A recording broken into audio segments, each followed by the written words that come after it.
Good morning and welcome. My name is Danielle Dobney. I will be the moderator for this session. I'd like to welcome you all to the beginning of C4's Capstone panel session. I would like to begin with an acknowledgement of the land. As this meeting is virtual and we are not all gathered in the same space, I recognize that this land acknowledgement might not be for the territory that you are currently on. We ask that if this is the case, you take the responsibility to acknowledge the traditional territory you are on and the current treaty holders. As a member of the York University community, I recognize that many Indigenous nations have long-standing relationships with the territories upon which York University campuses are located that precede the establishment of York University. York University acknowledges its presence on the traditional territory of many Indigenous nations. The area known as Takaranto has been caretaken by the Anishinaabe Nation, the Haudenosaunee Confederacy, and the Huron-Wendat. It is now home to many First Nation, Inuit, and Métis communities. We acknowledge the current treaty holders, the Mississaugas of the Credit First Nation. This territory is subject to the Dish with One Spoon Wampum Belt Covenant, an agreement to peaceably share and care for the Great Lakes region. To begin, we will start with a few housekeeping items, just so we have an understanding of how the session will go. So firstly, for those of you who are joining us, each session will begin with impact videos from each of our teams. This will be followed by a question and answer period. If you have questions that you would like to pose to the teams, you can use the Q&A function, which is located at the bottom of your screen. We will try to answer as many of those questions as possible. We know our teams are excited and looking forward to having the chance to answer some of your questions. We would ask that you try to include the number and letter of the team that you are asking the question to. So in this case, it could be 1G, 3W, 2L, 3U. So those are the teams that will be in this first panel session. If you have any technical issues while you are in this particular panel, please feel free to post them in the Q&A and we'll try to get some help for you as quickly as we can. So now I'd like to introduce the teams and it will be followed by a video. So our teams for this morning's panel session: 1G, Stouffville 15. We have 2L, I Find Art, 3U, York U Student Hub, and 3W, the Us in Coronavirus. Please enjoy this video.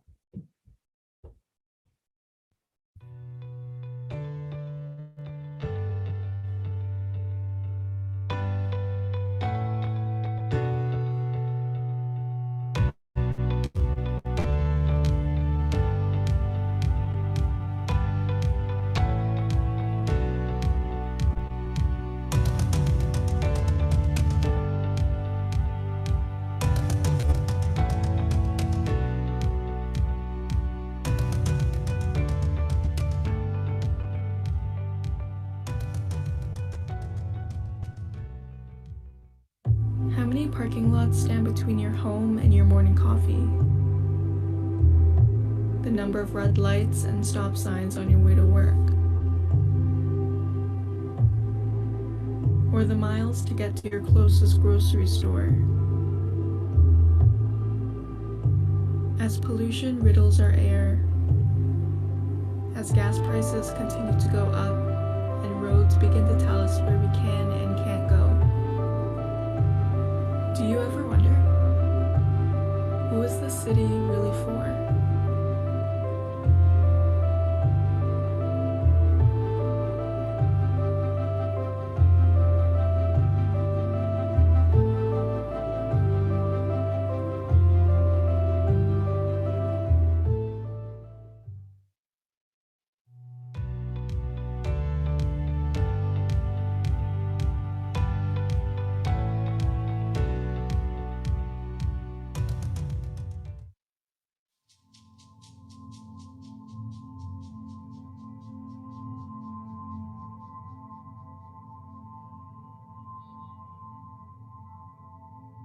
you know, I support our frontline teachers. They're incredible.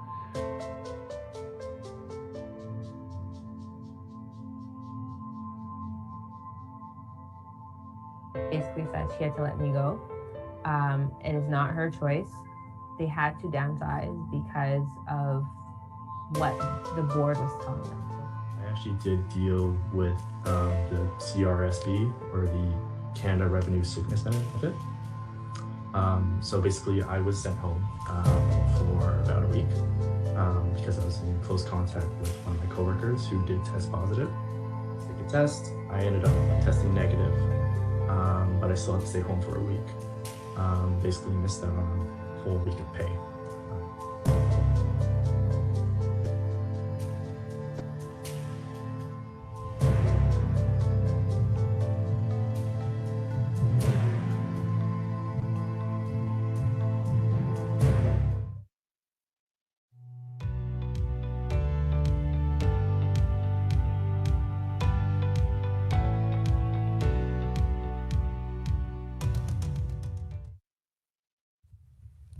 Welcome to the YorkU Student Hub, a C4 project created for students by students. From a position of allyship with the Black community and standing as advocates against systemic racism, we decided to focus on cultivating an inclusive virtual space that aids to increase feelings of community amongst Black students within York University. So what is our project exactly? The YorkU Student Hub is ultimately our virtual toolkit that provides a comprehensive list of local community resources and social services for students. These resources are divided up into 4 strategic categories, which includes mental health and well-being, affordable food and housing, legal aid, education and finance. With an emphasis on advocating against anti-Black racism, our virtual platform gives attention and raises awareness for local Black organizations such as the Black Legal Action Center, Black Mental Health Canada, and Black Women in Motion.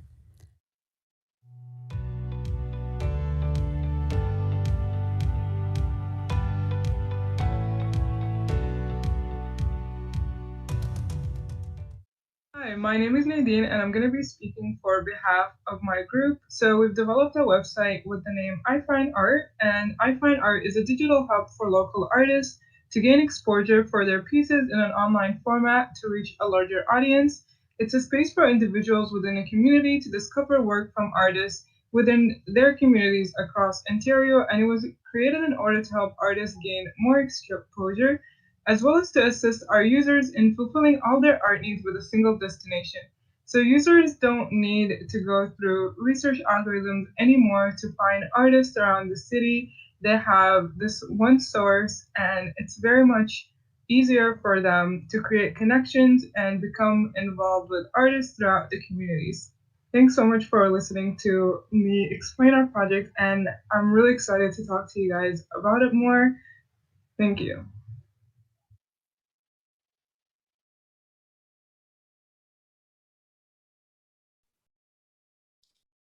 Some wonderful videos. Really looking forward to our session. So very important introductions. First, I would like to introduce Danielle Robinson, who will be moderating this session with me. Welcome, Danielle. Good morning, Danielle. Next, I would like to invite all of our panelists to turn their videos on. We will have a chance to introduce folks from various teams. Wonderful. Welcome. Welcome to all our panelists. Hi. Great. So quick introductions. If you'd like to just wave, give a smile. We've got team 1G from Stouffville 15. Stouffville 15 representatives. Wonderful. We've got a representative from 2L I Find Art. Welcome. We have team 3U, the YorkU Student Hub. And we also have 3W, the Us in Coronavirus. Excellent. All right, so we are joined by many folks who are here watching this panel. They had a chance to look at the impact videos. And again, I would just remind folks that you can put your questions into the Q&A function. So please feel free to use that Q&A function. I am going to get us started with our first question. I think the first question that I wanted to ask is going to be to Nadine from 2L. One of the things that we've been hearing about with lockdowns, with closures, is this worry that people won't have access to art, to different types of art, to theater, to music. And I was hoping that you could share your thoughts on how your project helps to navigate that challenge that we have in our current situation. Sure. So I find art, me, Austin, Tony, Sydney, Natalie, and Raymond, we created it so that we can get as many artists exposure in different forms and genres of art. So we have a new artist form and they fill it out for us, and then we can put them in the different genres we've created. So for example, we'll have a tattoo artist sign up, write a detailed description about themselves, and then we'll be able to add their description and how they describe their work into our tattoo genre, have a picture of their work and a bunch of the tattoos they've done. And it's really attractive because you get to see like a slideshow of their work, and you get to see who they are and they get to share their story with you. So we're trying to make it as inclusive as possible and also as equally representative of different forms of art. And hopefully it'll be something that we can create a huge impact on the arts even after the pandemic is done, because we're trying to get as many artists as we can. So that's something that we've been working on. Thank you, Nadine. No problem. So I have a question for 3W, and this question is actually coming from one of your peers in C4. So the comment is, the project is really personal and it's applicable to what's going on, and they're really curious about, how is your project going to help assist frontline workers who are struggling through this unstable economy that's been created by COVID-19? I can begin answering the question. Great. So, what our project is composed of is, first of all, we don't want the solution coming from us, because as a group, we're kind of we have the limited perspective when it comes to policies, or when it comes to the labor policies. So what we intend to do is to get the perspective of the workers and ask for the solution that they want, and highlight it in a way that to make it better for them, and to make the impact of our documentary to reach the people who needs to hear what policies that needs to be done for them. So yeah, I would say that's my answer. Yeah, and just you go ahead. Just to add to that, it's just like, it's a day in the life. It's an insight into what they're experiencing and what they're going through, and just like that main component of promoting awareness. Thank you, Sana. And I think it was important to us from the beginning to make sure that this documentary was accessible to all, that it could go as far as possible and there wouldn't be any barriers towards, well, as many as possible, because I know also that not everyone has access to internet. And that's definitely an equity issue as well. But we wanted to make sure that there wasn't a paywall, or there wasn't any barriers that would stop people from being able to view it. I think that really touches on, the heart of this panel, which is discussions about inclusivity and ethics. So I appreciated that your comment sort of touched on those. The next question I wanted to pose is to Team 1G, Stouffville 15. I'm familiar with Stouffville. I've been through Stouffville, been to Stouffville. So I think for me, it was really exciting to see some of your work, to see pictures of Stouffville, and you asked this really poignant question, which is, who is the city for? And that line really stuck with me. And some of the design that you've done in thinking about, accessibility, in thinking about how vehicular traffic influences the areas that we use. And I was wondering if somebody from Team 1G maybe could first just share, where are you with this project? What is the current status of things in Stouffville? And is the next time I go through Stouffville going to look different?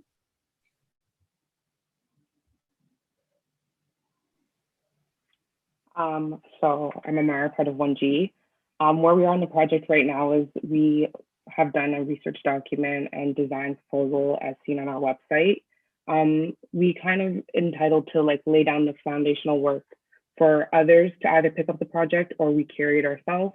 And we did do collaborative work with the mayor and his team to help get us to where we have gotten with the project.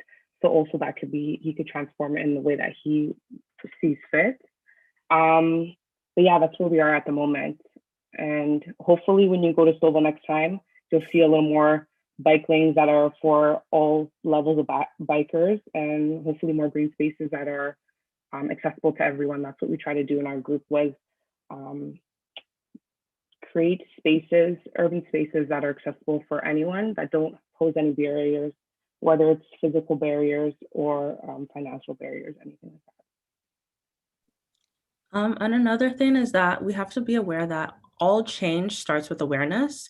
For something to change, people need to be aware that there's a problem, and that's where our project really comes in. So figuring out what are the problems, what are the issues, and also coming up with solutions. We obviously don't have the budget, and we're not constructors, so we can't like go through and like just redevelop the city within a day or in a week as much as we would have loved to.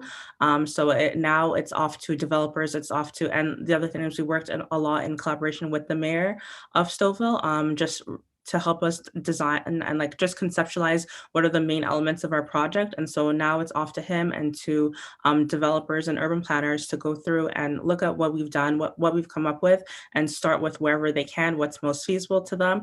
And the whole goal is working towards creating a more inclusive city, working towards creating more inclusive development. And we're not just going to radically change that within a day, but if our project helps that all future development is in line with that 15-minute concept, it could be that 20 years, 30 years down from the line, we will have a 15-minute city within Whitchurch Stouffville.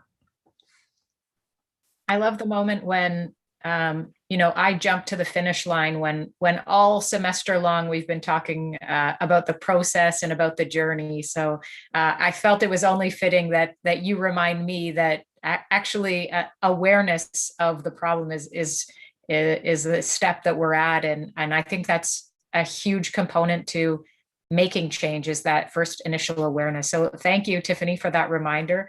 It's a good one for me to have. There is a question in the Q&A, just I guess a bit of a follow-up to Stouffville 15. Just firstly, congratulations. And this comment is from Dean Alice Havorka. Really impressive project. And the question is, what do you see as the top principles for urban life planning that are needed for a just and sustainable future? So I'll read that one again. That's a big question. What are these top principles for urban life and planning that are needed for a just and sustainable future? So thank you so much for that question, Dean Alice Havorka. Looking forward to hearing from 1G on this. I would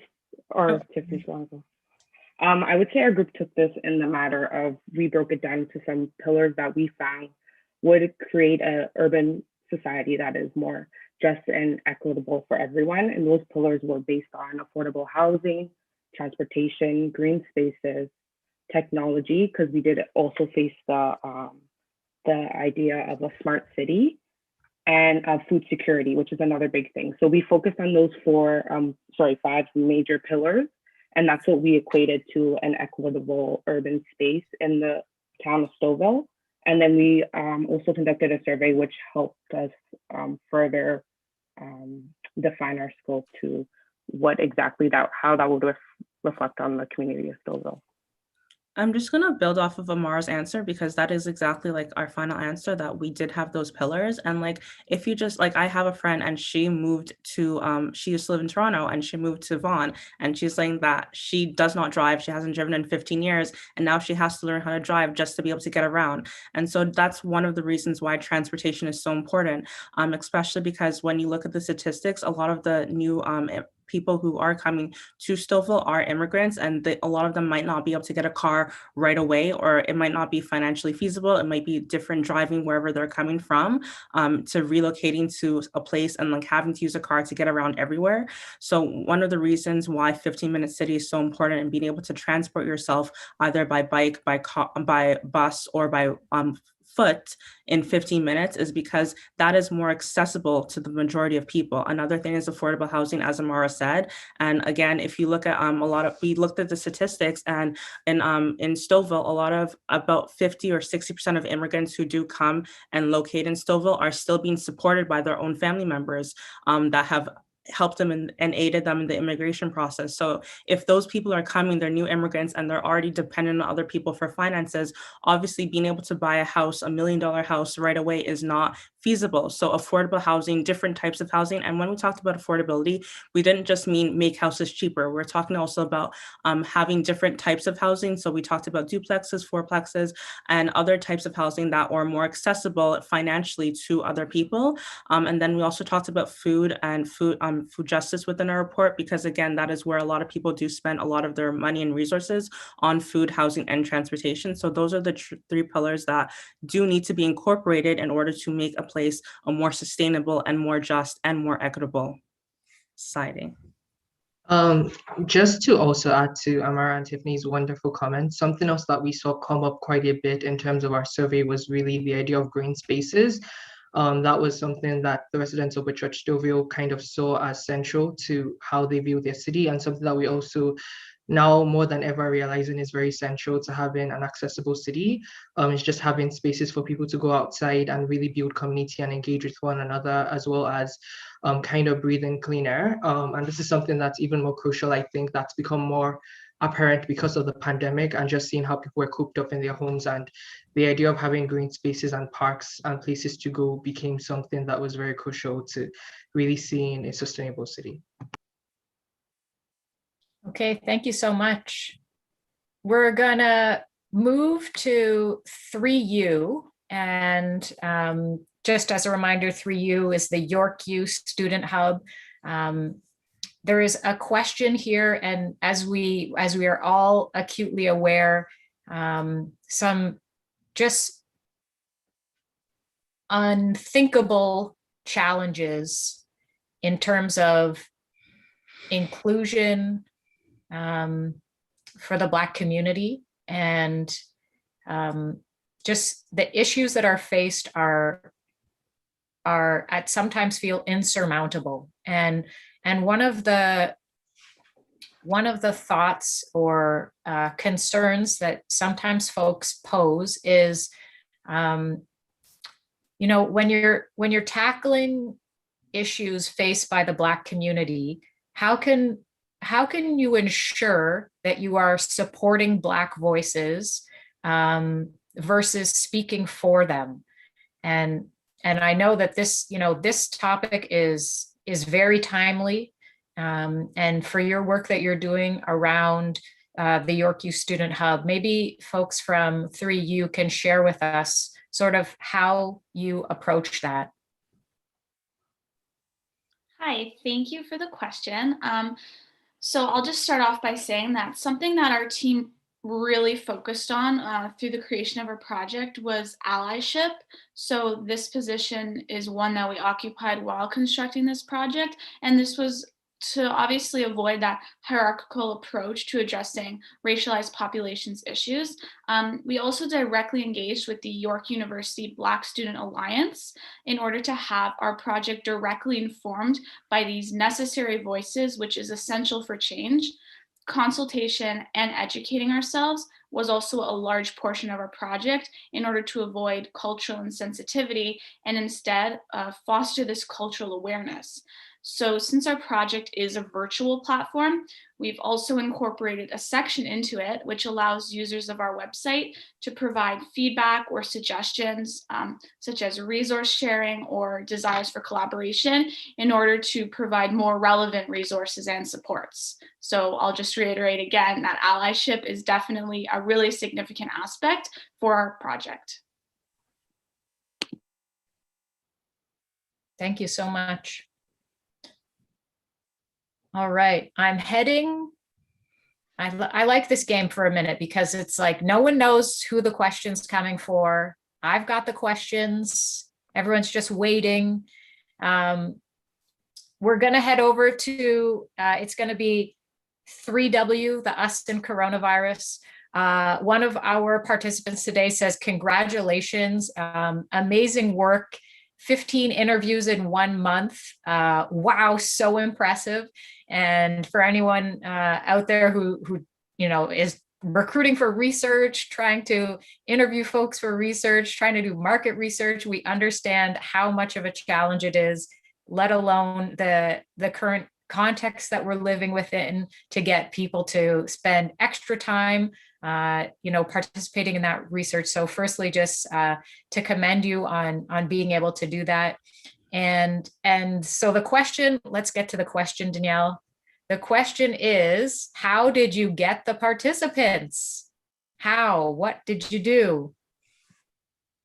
I think maybe I'll start this one off. First of all, I just want to thank you for that validation, because it was very difficult. There was a lot of scheduling and rescheduling and back and forth, and I think I did about like 6 of them within a 2-week time period. So it was a lot, and we really tried for our interviews to be very like reflexive and adaptive towards like who we were speaking to, and there was some different questions that we had to ask as per. So yeah, it was definitely a lot of work, and thank you for acknowledging that. And I just want to say too that a lot of our connections were formed through these grassroots mutual aid connections that had already existed prior. So some of these people were people I met on the ground volunteering. Gabriel, who used to be a migrant worker and is now a migrant worker advocate, I met him because years ago in the beginning of my undergrad, he did a presentation and where he showed us an apple, and he showed us the 20 injustices behind this apple. And I was just fascinated and absolutely blown away by his presentation. And we've been friends ever since. So a lot of it was about like building each other up and what can we do for each other. So they were like, people that maybe I'd done a favor for once upon a time, maybe they'd done a favor for me, or like people that we knew and that we had connections with, because that was sort of at the heart of our interview. It was supposed to be very interpersonal. It was supposed to be about building connection. So a lot of them were people that we had prior connections with. And aside from connections, we also managed to have like the social media presence in our end. Also Catherine, I think Catherine would be better to answer this one, because like a lot of reaching was done in this process as well. Yeah, so gathering interviews is definitely very challenging, but we did have the goal of reaching out to as many participants of various backgrounds to be able to like share their personal and unique work experiences. So yes, most of our interviews were gathered through social media outreach. We were active on LinkedIn, Instagram, and Facebook. We also sent out several cold emails to labor organizations such as Decent Health Network and Justice for Migrant Workers to kind of gain insight from their expertise in the field. That's great. Sounds like you really maximized your network and social media to do that. So congratulations again. Great work on the recruitment front. Thank you. Okay, we're headed over to 2L, I Find Art. And Nadine, I was wondering if you could, and maybe this question is coming for others as well, but talk to us about the legacy of the project that you're involved with, and where does it go from here? So we're really excited because when we first started I Find Art, we were like, we're like scrambling to get participants, like where can we get people from?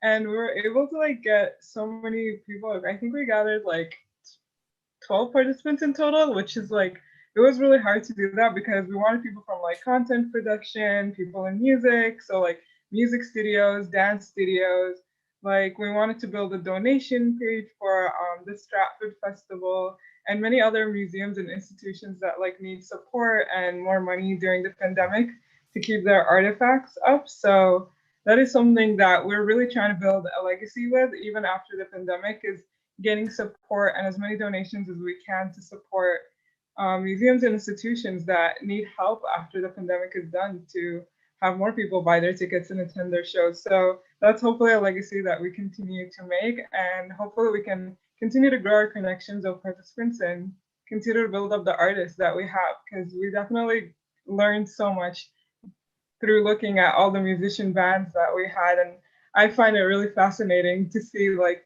what the group came up with and the connections that they formed to show different bands and dance studios. So it's been a really cool learning experience. Thanks, Nadine. No problem. So to just follow along that concept of legacy, I wanted to hear from 3U. You spoke a bit, and I've seen your material kind of thinking about allyship, different on-campus opportunities. What's next for this project? What's the next step? So far, what we've been working on is actually passing on our website to a current U club, which as we talked about earlier, Natalie mentioned, we've talked to them at the beginning of our project to get directions towards what they really need, or like basically meet their needs. So we've talked to them about passing on our website so that they can keep it active, so even after we graduate, the project can keep going and can keep updating with new resources that are much needed. And just like make sure that whatever we have done so far can continue and more students can benefit from it, and it does not just end by the end of this capstone course. Thank you. Okay, next question we have is for Stouffville 15, and we have a question asking about, have you had a chance to make a real life model of Stouffville so that can be modeled and seen in reality? Have you tried bringing your ideas into a drawing or models? Yeah, we actually have quite a few renditions. I think that's what makes the project really strong. We do have a detailed research report as well that is supplemented with design models. So for example, we have a few before and after images of Stouffville. So the before would be how Stouffville would look like now, and then after we implement our designs.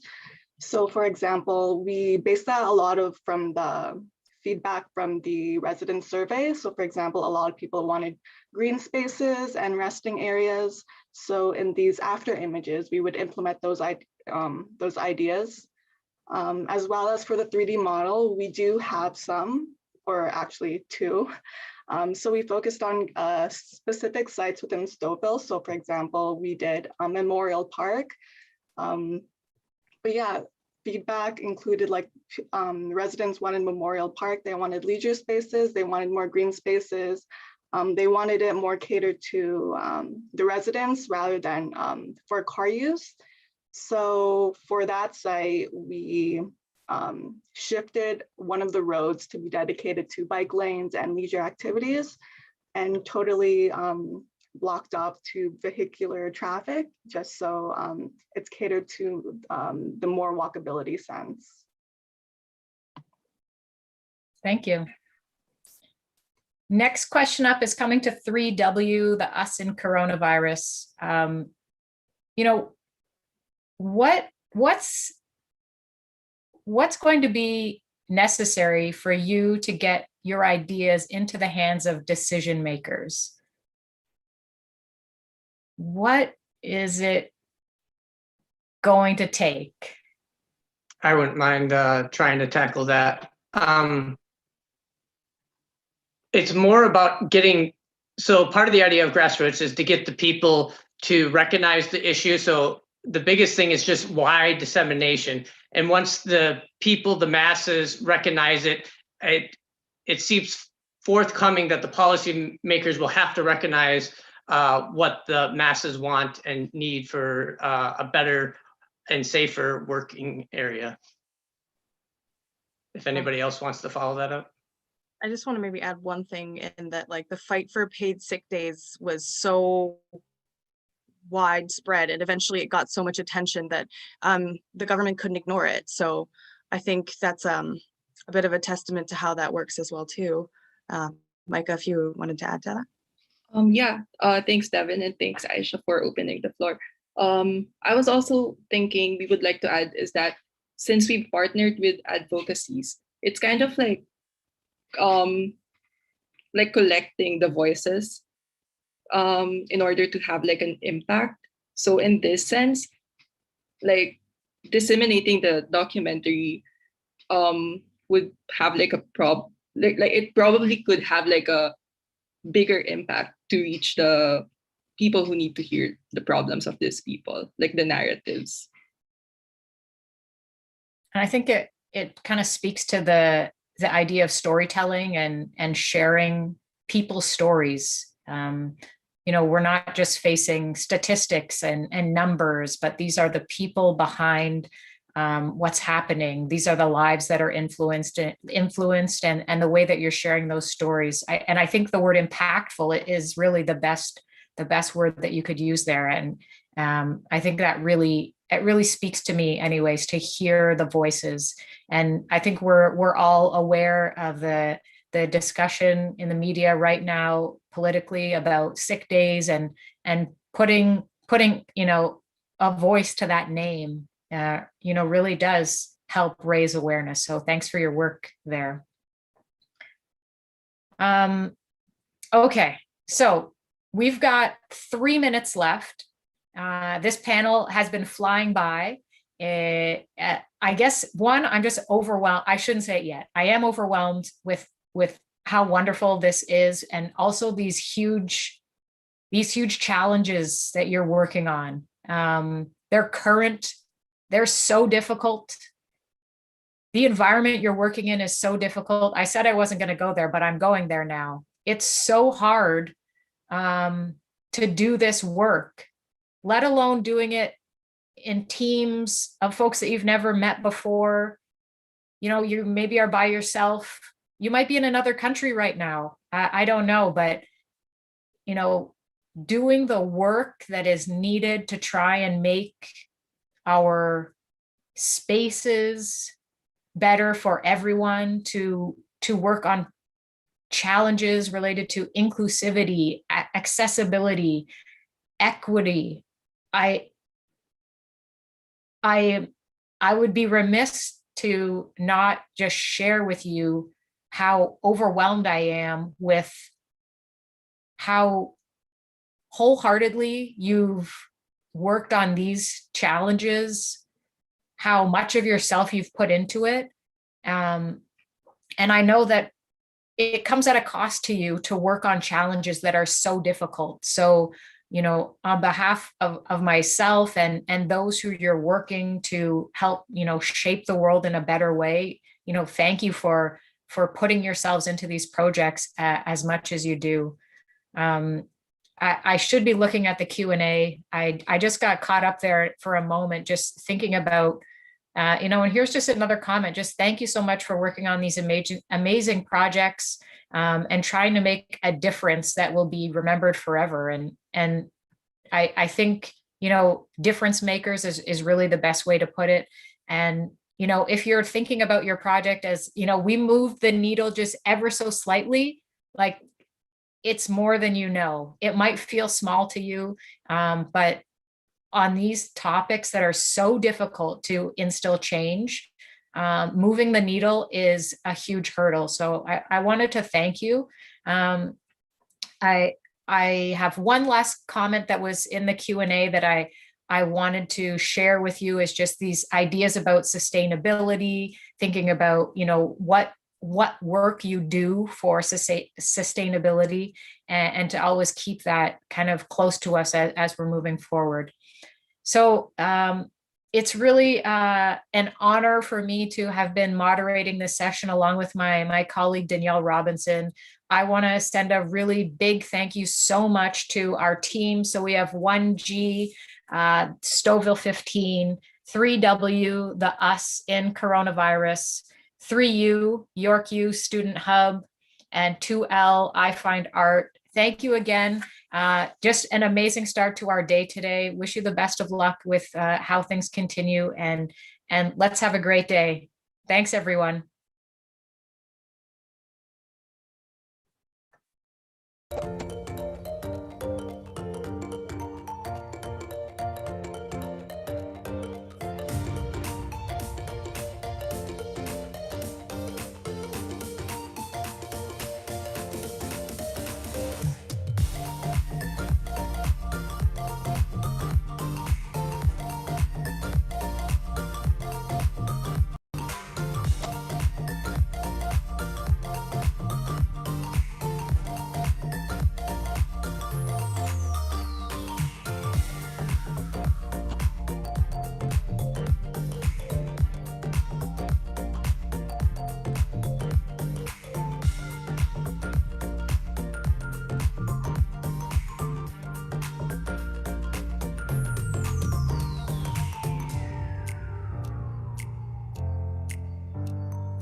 So welcome all, just making sure everybody gets in.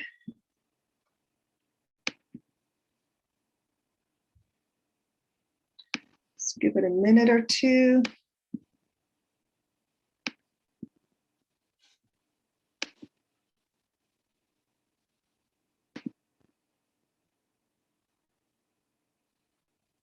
Okay, so welcome to the second panel of the day. This is Education and Community, the first session. There'll be another one later on today. And this panel includes projects that are critically explore arts, cultural, and educational spaces. The shared goals of breaking down boundaries and building up communities bring this group together to discuss how to achieve a more equitable future for all. This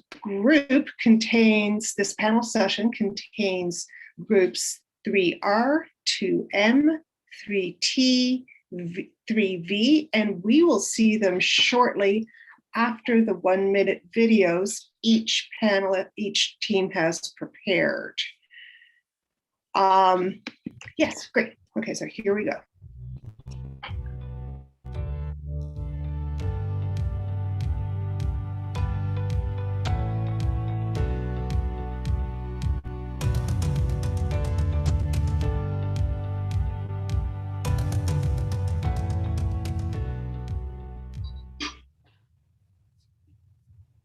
If you've learned how to tell a story before, you've probably learned that your story has to have a beginning, a middle, and an end. But what if we told you that your story could be anything you want it to be? Bob Dylan changed the way we listen to music. Michael Jordan changed the way we watch sports. And now, Once Upon a Time Warp is changing the way we understand stories. Once Upon a Time Warp, a Story Planet affiliated project, was created with a mandate to change how the youth understand stories and even the world around them. By collecting stories non-colonial and thus non-traditional in form, making them appropriate for the youth, and accessible to everyone to access, our team will teach the world's future leaders how to think outside of the box, all while giving a voice to those who historically haven't been heard. Once Upon a Time Warp's goal will be completed when we create a diverse and equitable narrative of the youth, and in turn create a more diverse narrative for the future.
There needs to be awareness. People aren't aware.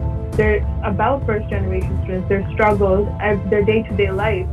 The more first generation students it reaches out to, the more we can find that it will benefit them. Even if it touches and changes one person's life, it has done its job. This is just a grassroots work. We haven't even scratched the surface. We're just looking from this, on the surface.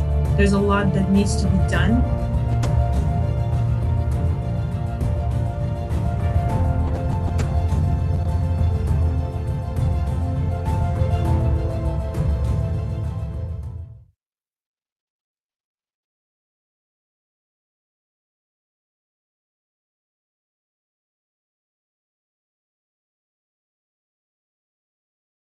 While Canadian society generally assumes that institutional racism is a relic of the past, evidence of the discrimination and marginalization of minority students exists in the disproportionate dropout rates, the absence of culture within the curriculum, discriminatory and seemingly targeted disciplinary practices, and a level of underrepresentation that exists all throughout the education system. We are Team 3V, the EduRace Report, achieving anti-racist education through representative course materials. In our efforts to counter the effects of systemic racism within the existing Ontario education system, we have carefully designed and produced deliverables aimed at providing a solution that may transform the racialized experience by facilitating accurate and adequate representation in course materials. Education is extremely valuable. It has the potential to provide racialized youth with the necessary tools for success. We hope that you join us in our quest to provide students of all racial and cultural backgrounds the opportunity to see themselves and their communities represented in critical, inspiring, and empowering roles.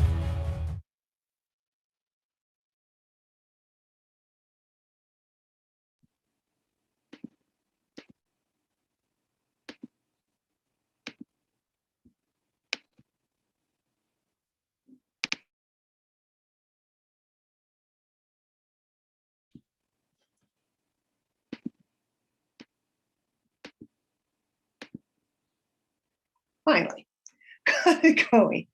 So welcome to the session. And as you can see, this particular session covers a lot of really important issues in the world right now. And the work that these students have been doing also have pretty significant impact in the world right now. Before we get started, I want to introduce the co-host of this particular session, Andrea Kalman. Welcome, I'm so glad you're here with us. Hi. Hi. Andrea will be monitoring the chat and the questions and answers and helping me keep on track. As I mentioned, we have 4 groups here. The first one, 2M, is taking a look at a mental wellness toolkit. So I ask that the students in 2M give a quick wave, pull yourselves on camera real fast so we can see who you are and give a wave. Great. Once you can all turn your cameras on right now if you feel so inclined. The second group, VR, is the Once in a Time Warp group. So could the folks in the Once in the Time Warp group turn their cameras on and give a wave out to everybody? I'm so glad to see you all. 3T is the next group. That's the First Generation Students Project. Could you turn on your cameras and take a look? And keep in mind, there's a couple of pages here, so you can toggle back and forth to see who and where everybody is. Finally, we've got 3V, the Achieving Anti-Racist Education Through Representative Course Materials. So once again, 3V, please make yourself known, turn on your cameras and wave to us all. I'm glad to see you. So to begin the questioning, what was it that you want other people not in your group, but perhaps other students in C4 and in the world outside of C4, what would you like them to take away from your particular project? So could we start with 2M? Could somebody from 2M begin with that question? I can. Great, take it away. Hi everyone, I'm Tamar from 2M. I think our project is extremely important today because we're working with kids in middle school who are going through a pandemic and have to learn online at home. And there's lots of distractions and it's really hard. And I think everybody knows that the education system and the way people are working now, everything's going to change. We're going to have more online options. I guess we can say goodbye to snow days in Canada. And I think it's really important. These resources that we made for the kids, they're going to be there and they're going to be able to help educators all the time with the mental health tips. Turned off my camera there, my mic. Good point. And I'm glad you brought up the idea of snow days. I hadn't thought of that, but you're absolutely right. 3R, what about you? What do you hope folks take away from this?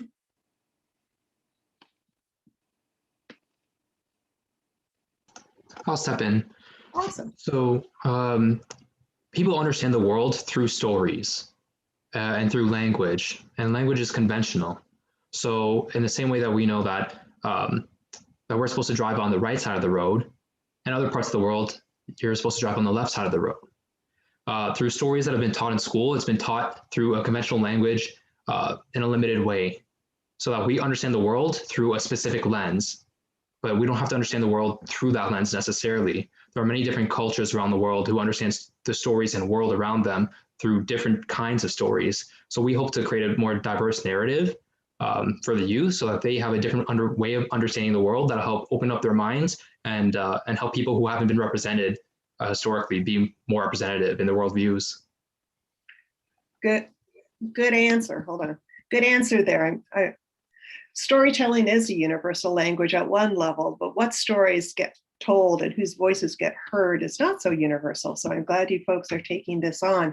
As we're going through these questions, I've got a whole list of questions I want here, but for the rest of you out there, be thinking in your own minds of what questions you would like to ask the groups here. You don't have to pick a question that everyone can answer. You can pick a question about one project or another project, and we'll pass it on through to the group. So have that playing in the back of your mind as we're hearing these responses. 3T, what is it that you hope folks take away from this? Our project is something that's really applicable to first generation students. So students whose parents may not have necessarily finished or even attended post-secondary studies. And while it is primarily catered towards those students, we also hope that it serves as an educational tool for all students, all post-secondary students, so that we can just kind of foster a really encouraging and understanding environment where everyone kind of gets where everyone else is coming from. So I think that's something that we really hope people attending the panel take away from our project. Wonderful, thank you. And 3V. Yeah, so one thing we hope that people will take away from our project is that addressing systemic racism takes so much more than just simply condemning racism. It takes so much more than just blanket statements. It takes actions in small areas such as storytelling, such as representation. And so we hope that through our project, we provide one example of how we can increase representation, and not just inclusivity, but also the presence of every racial group that makes up our diverse society. Great, thank you. Now, you folks have been on quite a journey. If you think back to what attracted you to your projects way back in August and September, and where you've landed up now, thinking on that journey, what was the biggest surprise for you, for your group? And you can speak as an individual if you happen to have had this conversation with your group, or a couple of people from your group can speak up, but I'd like to hear from each of the groups. So let's begin with the last group we heard, 3V. For you folks, what was the big thing that you hadn't expected? Something surprising was that while working together, I think all of our team members were able to sort of tap into some, I guess, hidden skills and abilities that we all had that we didn't know that we could utilize in this project. Because, for example, personally, coming from a background in criminology, I was always, more into doing research and discussing, scholarly work, articles, theories, never anything that was more hands-on and coming up with practical solutions. So I thought I was going to take care of that aspect, and I feel like a lot of my team members can also relate to this. But then when we actually got to working together and figuring out effective ways to move our project forward, we realized that we can all sort of work together in a way where we can use some other skills that we might have had, not necessarily academic skills, for example, communication or presentation and all that. So yeah, that was quite surprising and sort of a refreshing twist to this course, or our academic journey, so to say. 3T, what was surprising for you, your group? I don't know if Aisha wants to field this one. I'll take it. So I believe something that was surprising for us as a group and me personally was how our project has shifted from what it was originally going to be. Originally, we had thought about creating a workshop that would cater first generation students and where they can come and access resources and ask any questions that they need. But then throughout our project journey, we realized that there's already so many resources available for these students. They have all these resources, but it's just not accessible for them or they're not aware about these resources. So we're like, why not we just shift away from creating something and adding a burden to these students and creating something that they can actually make use of. So understanding what resources are available at York University, having them all in one area for them to access and be able to understand that this is where they can go to be able to get help if needed. Thank you. 3R.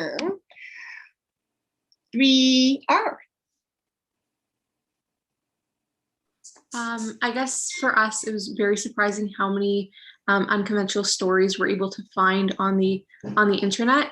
But the reason that these weren't used was because they weren't accessible, and not just accessible that they weren't all compiled in one place, but accessible that people with different individual needs aren't able to access them properly. And so just being surprised at how many there were, but how little people are accessing them. Thank you. Thank you. And then finally, 2M. I think something that was really surprising is how quickly our project turned around. So we had a bit of a stumble at first, not knowing what our project was going to be, since our stakeholder had a completely different idea and we had a completely different ideas. So there was a little bit of time there in the beginning, I think for the first 2 months, where we weren't sure what to do at all. And we kept switching between idea and idea. And I think, at least for me, it was really anxiety inducing. Like, I felt like everyone else was already ahead and we were falling behind because we weren't sure what to do. But it's looking back at it right now, like, and seeing our final project, it's really interesting to see how quickly it came together and how proud we are of it and how put together it is compared to where we were in September and October. Thank you. So we hear some of the main themes of the C4 journey and these surprises. These surprises are being felt in different ways in different groups throughout C4, but I think most C4 groups feel many of the same types of things that you have, and we're surprised by many of the same types of things that your groups were. We do have a specific question for 3R from the audience. How will you determine which contents of stories hold more weight? How will you determine whose stories should be told and who shouldn't? Really important questions. So someone from 3R want to take this on? I want to answer that. Terrific.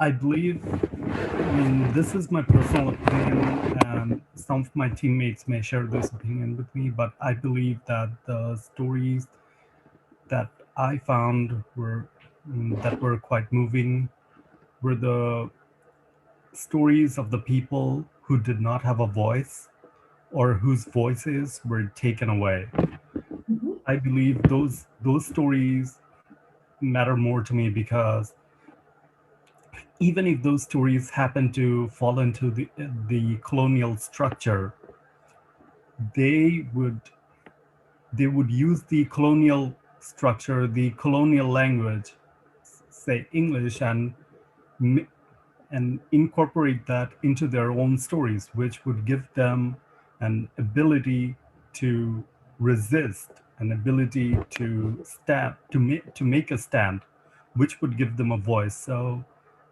I do believe that stories that reestablish this link, these stories are more important to me as a member of this team. Great, thank you. Ikra, I think you had something to add to this? I do agree with Shibli in wanting to provide space to people who have been underrepresented or misrepresented.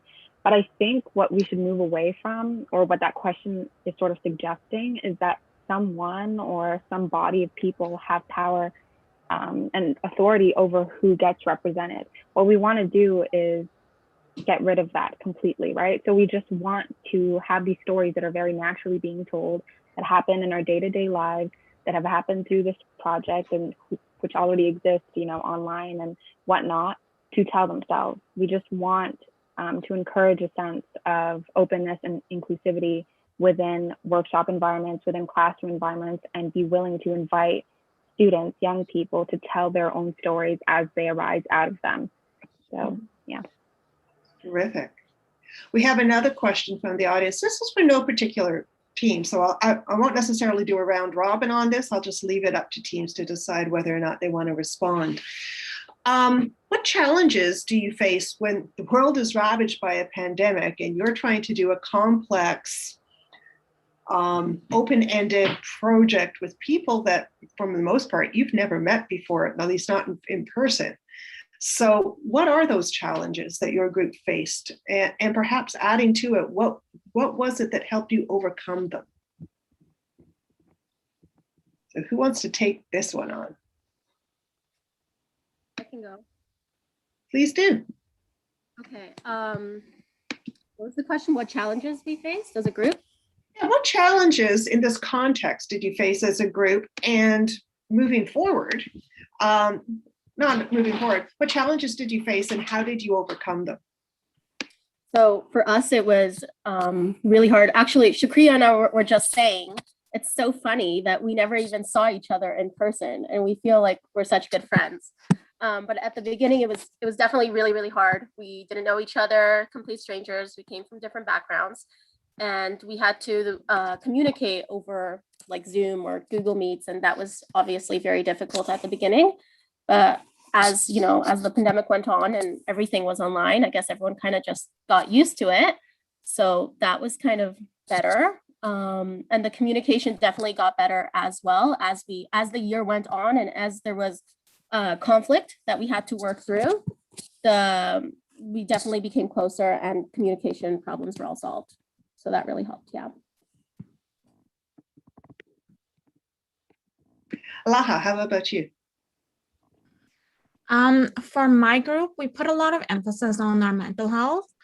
So obviously during the pandemic, it's very hard to see people, so that can have a lot of effect on your mental health. So something that our group did to get to know one another and to be more versatile as a group is to have socials together. So something that helped us through our problems of isolation was having socials with one another. And what does that mean? What's a social? We just got together on Zoom during Christmas time and as well as during our meetings just to get to know one another and to talk about things that are necessarily project related. Yeah, the type of things you would normally do in a classroom or even after a class in the real world. Did any of the other groups do something like that? Try to do something to try and get to know each other beyond working on the project itself? In terms of our group 3T, a bunch of us are relatively active on other forms of social media. So in order to get to know each other better, we all kind of followed each other on like our Twitter or Instagram, that kind of thing. And I think just in general, as a generation who is, you know, very active on the internet, I feel like I can say that for most of my peers here.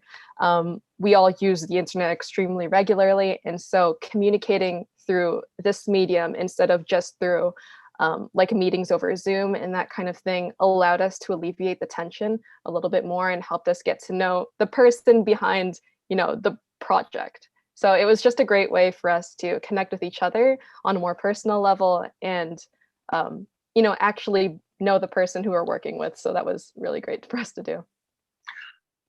Go ahead, Shukra. Yeah, I want to say kind of the same for me personally. The way that I communicate a lot is through memes. Like I love sending reaction memes, and I think that they're really funny. So in our group chat, we'll just be talking, and I'll send a bunch of memes, and it's kind of become like a regular thing where like in our group, I'm kind of like the known meme person, and sometimes when we don't have quite as much things going on, I remember like we've had a few sessions where I will be talking about like pop culture or like K-pop and things like that I really like. And some of my group members know about it, some of them don't. And so we spend some of the time like, okay, we're gonna watch this video and we're gonna talk about all the members and all the drama behind it and like talk about it for a bit while we wait for other people to come in or while we're waiting for a meeting to start or whatever it may be. We're just kind of using that time in between to talk about random things. That sounds fun. Yeah, you really sort of need to intentionally infuse an online group with some sort of life that we don't even think about when we're face to face, but online, it's something you got to do intentionally. We've got a question coming through for Team 3T. It was mentioned by Isha that you all had different plans from then to now. How do you collectively work as a team to be on the same page as you are now? How did you get from a group of individuals to a group that have a shared vision? We met very regularly. Our team met multiple times every week throughout the entire semester, and we continued to work on our project even through the winter break. Kept each other updated on our WhatsApp group chat, that kind of thing. So every time we made a big decision for our project, we would all have to be in consensus before we really started to move forward with it, because we wanted to make sure every single voice in our group was being heard and was being everyone was equally contributing to the culmination of our project. Aisha? When our project did take a shift from what we originally planned it to be from what it is now, we knew that time it was a really stressful time because it was midway towards the project where we were shifting. But that time we realized that yes, we're shifting, but we don't have enough time, but we need to meet more regularly. And since we were all on the same page, that made it more easier for us to work together to combat that problem. Anyone else want to chime in before we go on? Okay, so many of you have brought your projects to a certain point in time.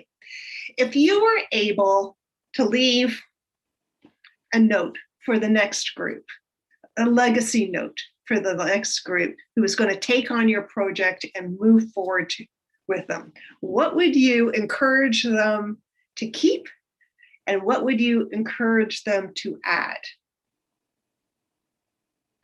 Okay. So let's start with 2M. Hi. Nothing like putting you on the spot, eh? No, it's all good. and the rest of 2M, feel free to support her, eh? Like, this is not, Tamara's talking and only Tamara can talk. If you guys want to add something, please go ahead.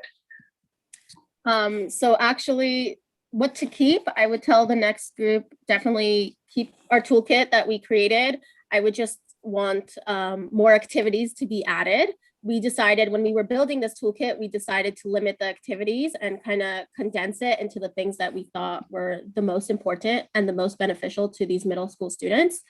But definitely, I think as a teacher, when you're opening up a resource book and you're looking at mental health ideas and games and activities that you can use for kids, I think the more options you have, the better. So I would definitely add more to it for sure.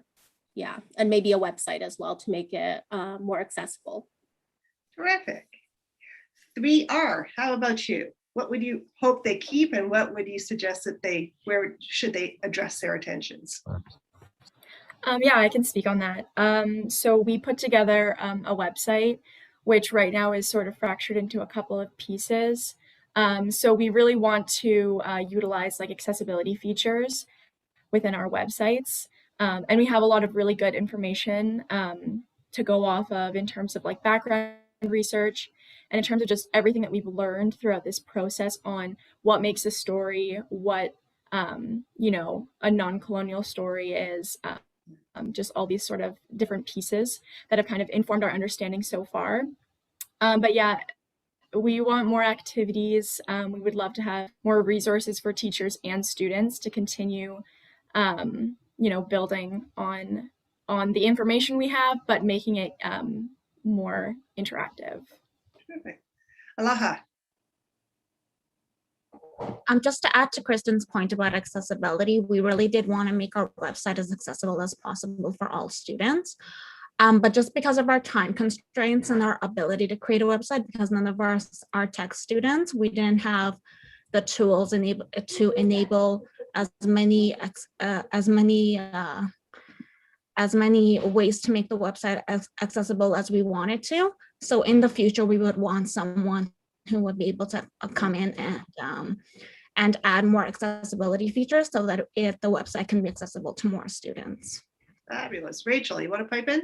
Yeah, I can also add at the beginning during our preliminary research, we learned a lot about the importance of gaining trust and creating relationships when you work with individuals and get, speak with people and get their stories.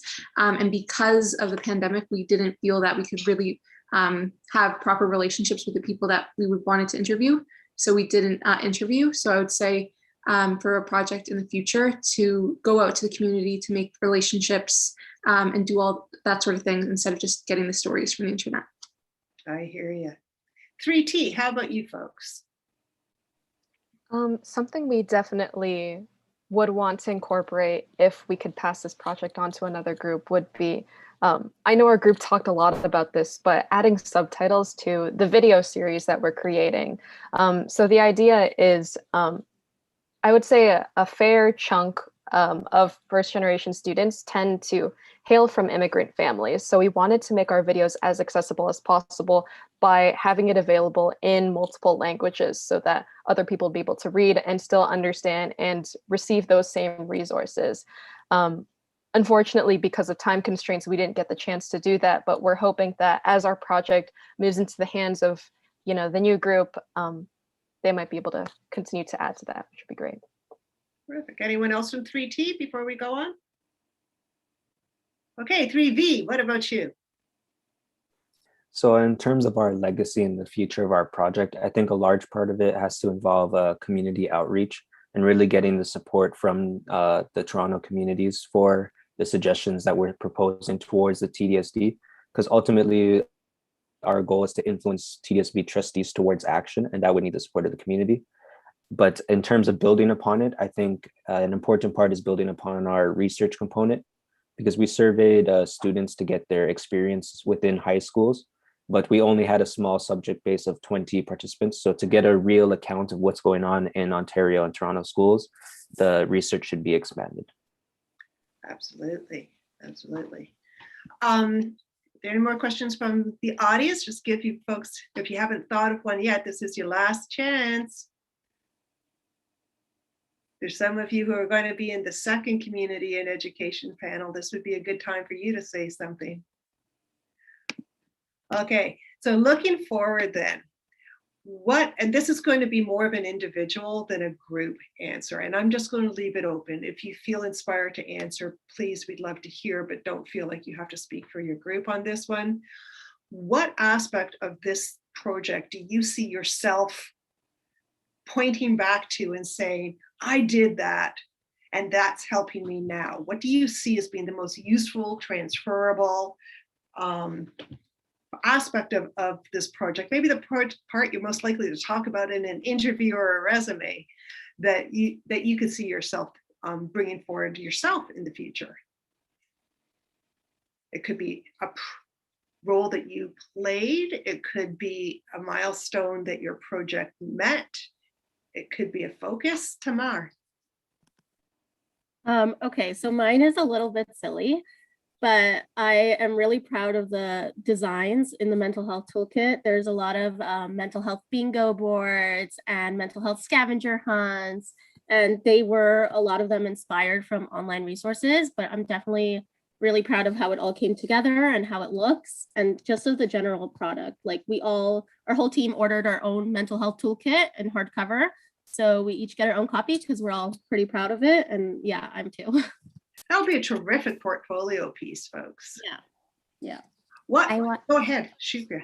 I just wanted to add on, I honestly am I felt very invested in the toolkit as someone who's like really into advocacy for mental health. Even though most of my advocacy is for like older youth, it was really interesting to try to focus on middle school students, just because that's really outside of my scope of like experience and interest. I've either worked with elementary students or high school students, but never middle school. So it was interesting to put myself back in their shoes and kind of look around and see what they're struggling with and some common things that we've had growing up, but then but they were kind of exacerbated by the pandemic because they're not able to see their friends or clubs or sports and things like that.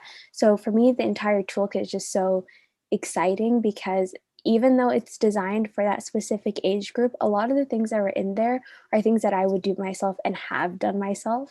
So like sleep hygiene is something that everyone should know about, but it's something that I believe younger students, it should be introduced to younger students because they get to build on that as they grow up.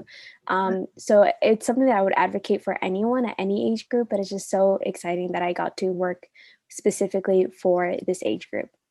Thank you. Jess. Yeah, so for my team and I think we would all be on the same category of adaptability that we would tell to like our future interviews. So the reason why I would say adaptability is because we had that roadblock of not meeting teachers to interview them for our initial research, but then we switched up to serving students instead.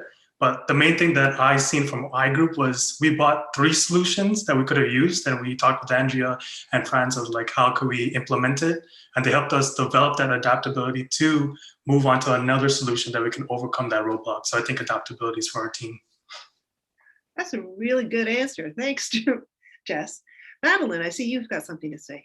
Yeah, the one thing I'm really like happy that we did was the book list that we came up with, because as someone who wants to work in the sector of education, it's cool to see how all of our research came together. Then we created our criteria list. And from that criteria list, we did like a demo version of what that criteria would look like in education. Yeah. And just to like think back about my own education and look at this list and say, this is completely different than what I learned. And it kind of gives you hope about the future and it being actually diverse instead of it just being like diversity on one side and actual education on another. Like it bridges that gap and it makes actually like inclusive education. Terrific. For those of you who aren't really seeing yourself in a field where your project would be directly relevant, can you think of aspects of your project that nonetheless would have application outside the topic area of your project? Are you thinking in those terms yet? Because this is where you're really going to get your personal value out of this project in 2 years, in 5 years. Austin. Yeah, I think this project really illuminated what we've been doing for the past 4 years, and it's hard to see when you're in this only the scope of your major. But it wasn't until this project and this course that I saw what use I have in my education in terms of its application. I think very straightforward, very logically, and very critically.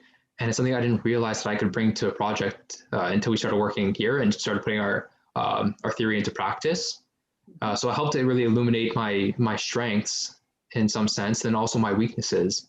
I think one thing I had not realized within my program is just how creative other programs are in their thinking. So Carolyn, if, for example, you were to tell me, Austin, the door's that way, what I would understand is, well, there's that way, there's a space where I can leave or enter a room. But my teammates may understand it as you saying, Austin, head out, I don't want to see you anymore. So they have a very different way of looking at things than I do. And this project has helped me illuminate looking at one aspect of a project from many different angles. It's hard to do that sometimes. That's one thing about the disciplines. We're trained to see the world through the lens of our discipline. And then learning how to see the world through the lenses of other disciplines can be sometimes a challenging, but ultimately very useful perspective. Would anyone else like to add to that? Andrea. I was actually going to say something similar to Austin. I would say that a fair number of our majors tend to be very theoretical and very heavy on like knowing the knowledge. And C4 just kind of gave us a platform to really practically apply it, to see, the real life ramifications happening in the lives of actual people. And I think that's something really special and something that we don't really get to do, especially in a university setting where, speaking from my own personal experience, there's just a lot of tests and essays and papers to write, research to pour through. I think just being able to directly see the impact that we can make it's really inspiring, and it pushes me to want to become a better researcher and just wanting to be better in my field in general. So I'm just, yeah, this experience is Pretty wonderful. inspiring. Thank you, Andrea. Rachel, how about you? I'm in educational studies, and I think in education, a lot of times, we kind of look to the curriculum to see what is a story, how should it be taught, stuff like that. And I think learning about story forms and the different types that there are, it really opened my mind to the value of the way in which children tell stories. A lot of times they'll have a long beginning and then there's no ending, or they'll kind of say it in a circle or non-linear, linearly. And so as a future teacher, I'll really see the value in the way that they tell stories, and that it's not wrong, it's just different. Right. Just take a minute here to see if anyone else wants to pop in. This is one of your last chances to be heard in this course, so I would love to hear your voice before we end the session. If you haven't really thought about this question yet, I do encourage you sometime in the not too distant future, before it all fades into a fuzzy memory, to just jot down for yourself some of the things that really made an impact on you, and try to put them in words while it's still fresh in your mind, so you can carry it forward into other areas of your life, in interviews, in resumes, and in conversations, where you can show people how you went into a context where you weren't sure at all what to expect, and you worked with people you had never met to create something pretty incredible that makes community and education, under one of the most difficult times in modern history, come together in a way that is powerful and makes such an important impact on people's lives. What a pleasure it's been to be talking to you all, hearing about your project, and hearing about the impact that's had not only on you, but the potential impact it could have on the world. Now, I believe this brings our session to an end. Please turn off your cameras once the session is over. And I will see you later on this afternoon, I hope, in the breakout sessions and at the awards ceremony. Do take some time to look at some of the other booths. Do you realize there's over 100 of them here today? There's so many booths out there, so take some time and go exploring. Goodbye, have a great day, and I'll see you later.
Hello, everyone.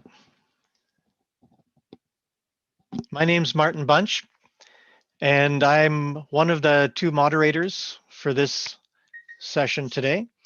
My co-moderator is Jin. Jin, are you able just to indicate that you can hear me? I want to make sure my voice is working. Awesome. Thanks. So this panel is a panel on environmental footprint. The way it's going to work is that we're going to show 1-minute impact videos from 5 of our teams that that link into the theme of environmental footprint. After that, we will introduce our 5 teams and enter into a question and answer period, which will be the remainder of the panel. So without further ado, I invite, I believe it's Christine, to start up the impact videos.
Team 1F presents prototype of an app to initiate diversion of food waste from restaurants in Peel region. This is our website Go Green, whose purpose is to explore ways to divert commercial food waste. Why should we even care about it? As Second Harvest says, 58% of food produced in Canada per year is lost or wasted. All this food ends up in landfills, creating more methane, destroying our environment. So this diversion we are creating by an app that will educate people about the issue of food waste and also help in gathering information or data based on the experience of customers in the restaurant front. So people from the Peel region will become aware about the sustainable practices of their neighborhood restaurants. Indirectly, this app will lead people towards being part of the solution instead of the problem. We have created the prototype, but we really hope that this legacy is taken forward to develop a complete app. Thank you.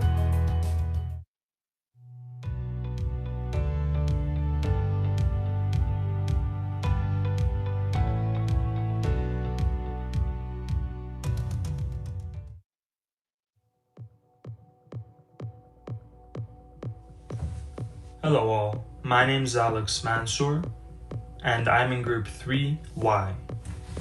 The intended impact of our project is to provide corporations like Mars Innovation Hubs with a sort of blueprint that allows them to incorporate sustainable development goals, or what we call purpose-driven methodologies, into their own business models. One of the most important aspects of our project is our spreadsheet with research on over 50 international innovation hubs and what makes them unique, different, and purpose-driven.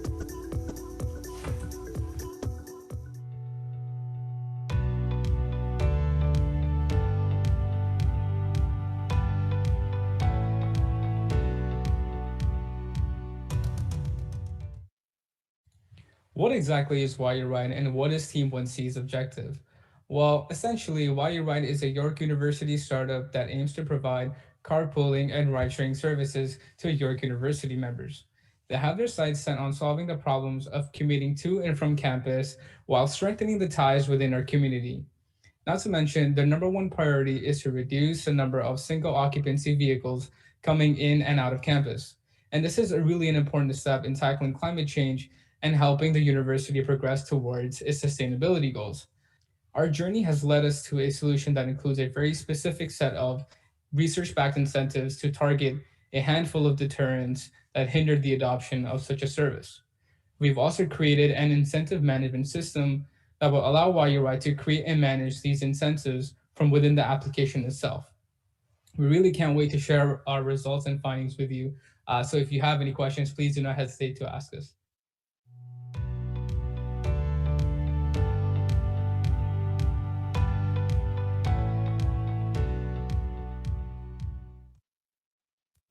The Carbon Free Cooperative is an organization which empowers students, faculty, and surrounding communities alike to enhance and implement the United Nations Sustainable Development Goals, or SDGs, on York University's campus.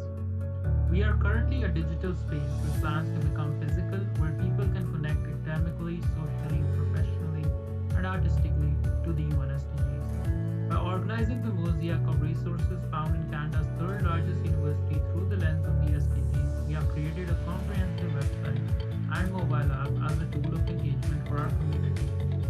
Whether it is educational resources, volunteer opportunities, contacts, platforms to begin work in the field, or upcoming events, we extend a hand to help individuals on their journey.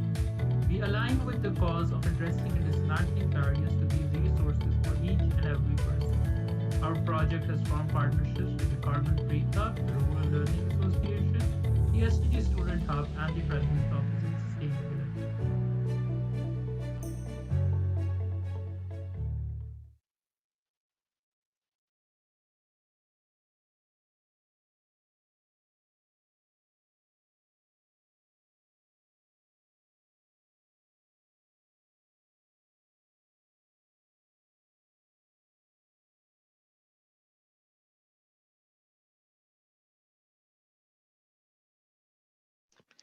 Welcome back.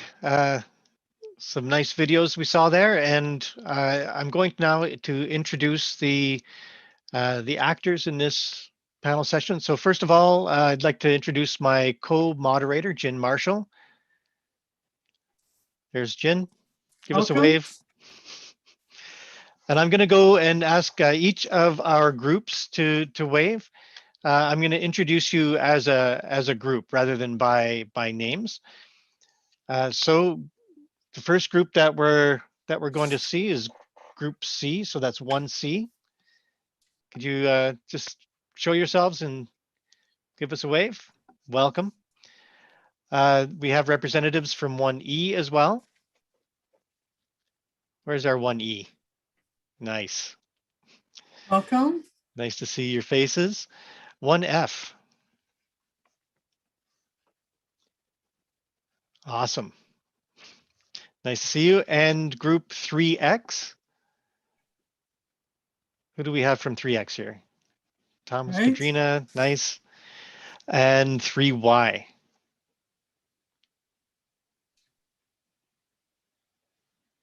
Give us a wave. Okay. Excellent. Nice to see your faces. Excellent. Very nice. So we're going to now go into our question and answer period. We have a Q&A button at the bottom of your screen listed as Q&A. And that's where you will type your questions. So the way that this is going to work is that you will type your questions into that box, and Jin and I will deliver those questions. We'll pose those questions for you as you post them into the Q&A question box. I wonder if, as we wait for that, if we could ask the panelists a few questions. Martin, what do you think, if we could start off? Yeah. We can get things started off. Do you have a question, or shall I? Oh, we've got one. The Okay. question is how do we know how do the teams know their approaches will work? What research and proof justifies this? All right. So Alexander has his hand up first. Go, Alex. Hi, all. First of all, thanks for the opportunity and thanks for having us all and arranging all this. In regards to that question, I know in particular for our group, we did extensive research on over 50 different innovation hubs to cover as many bases as we can. Although no research, no hypothesis can ever be a surefire thing until it's experimented through, I would say that the more research you do, the better chance you have as you possibly can on your subject in order to deal with any slight interferences or issues that may arise.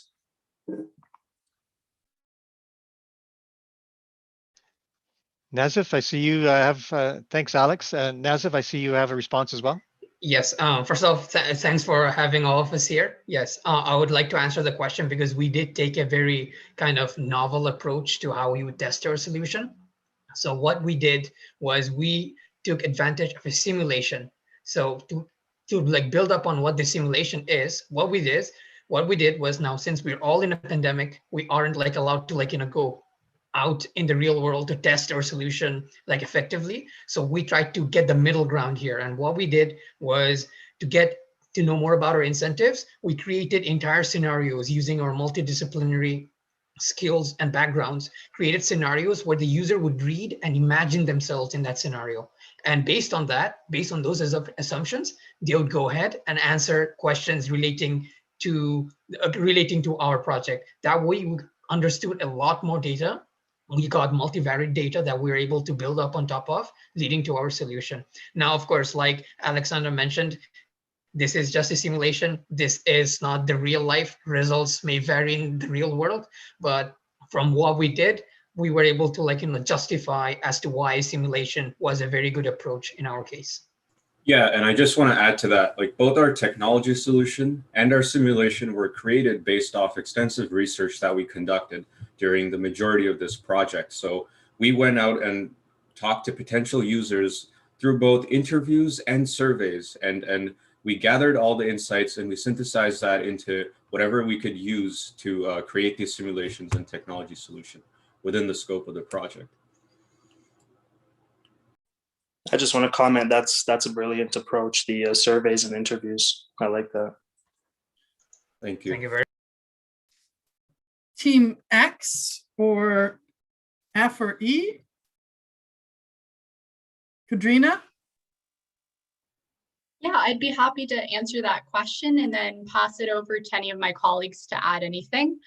We do believe that research, community engagement, and ethics is a pillar in the carbon-free cooperative.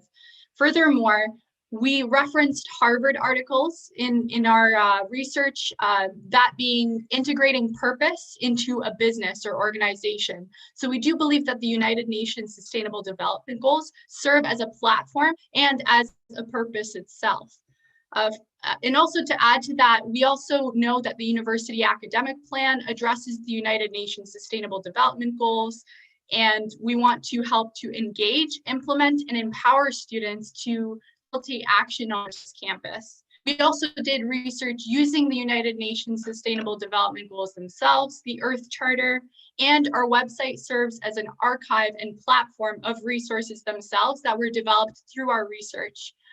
We have an event coming up May 1st called the United Nations Sustainable Development Goals Design Jam with the President's Office of Sustainability and the UN SDG Student Hub. And so we will be facilitating a focus group to gather even more research as well. And I'll also hand it over to my colleagues to add anything. Thanks. I'll jump in if that's all right, just really quickly to add a bit more onto the focus groups. We really wanted to target the students that our website was meant for. And so When it comes to recruitment, we made sure to go to the right places to get those students.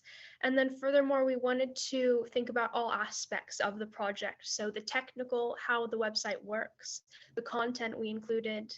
And then also we wanted to do something nice for the C4 course in general, which was to pick students' brains about how our answer to the question we were given at the beginning of the year has kind of has worked, and then also if they could think of any other solutions that might go on to form new projects.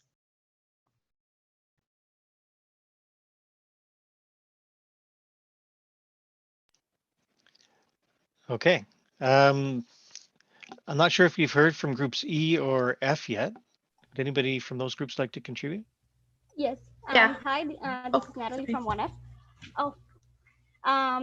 Oh, Kusha, do you want to go ahead? It's okay, go ahead. Okay. So in terms of food waste, I mean, food waste is a very complex topic and requires a lot of different measures.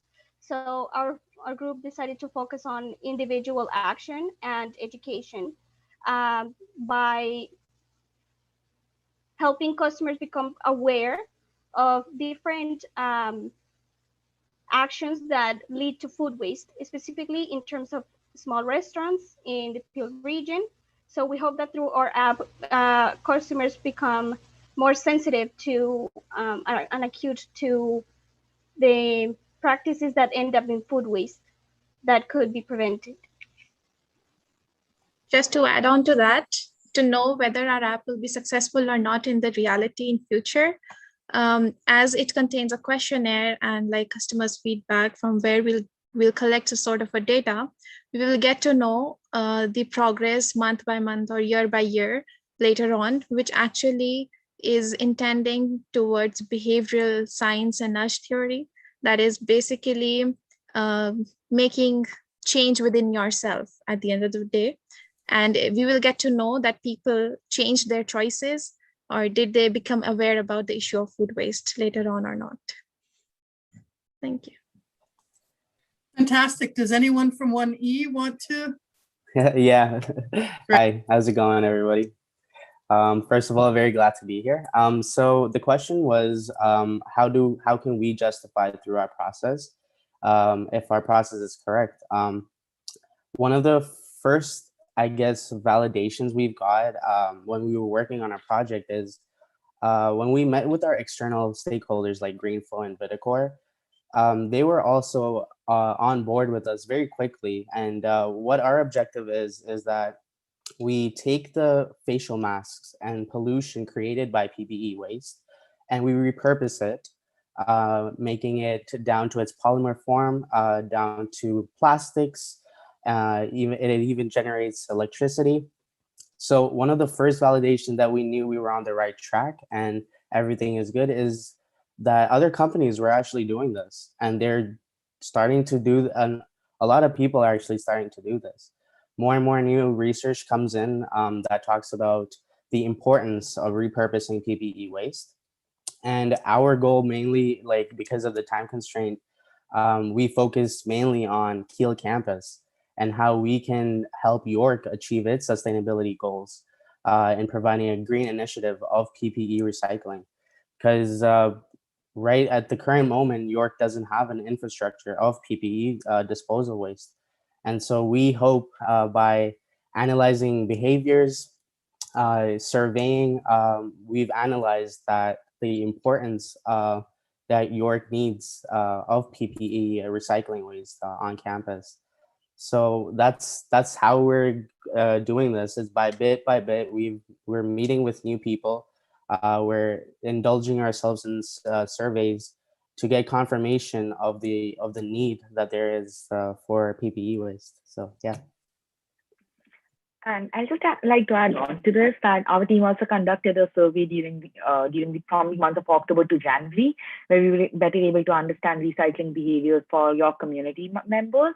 Based on that, we developed an intervention plan, and that is those results we took to our stakeholders for helping them understand as to how many masks our campus generates every month, we would say. And those numbers have helped us figure out a system as to how we will be able to effectively recycle those masks at their facilities.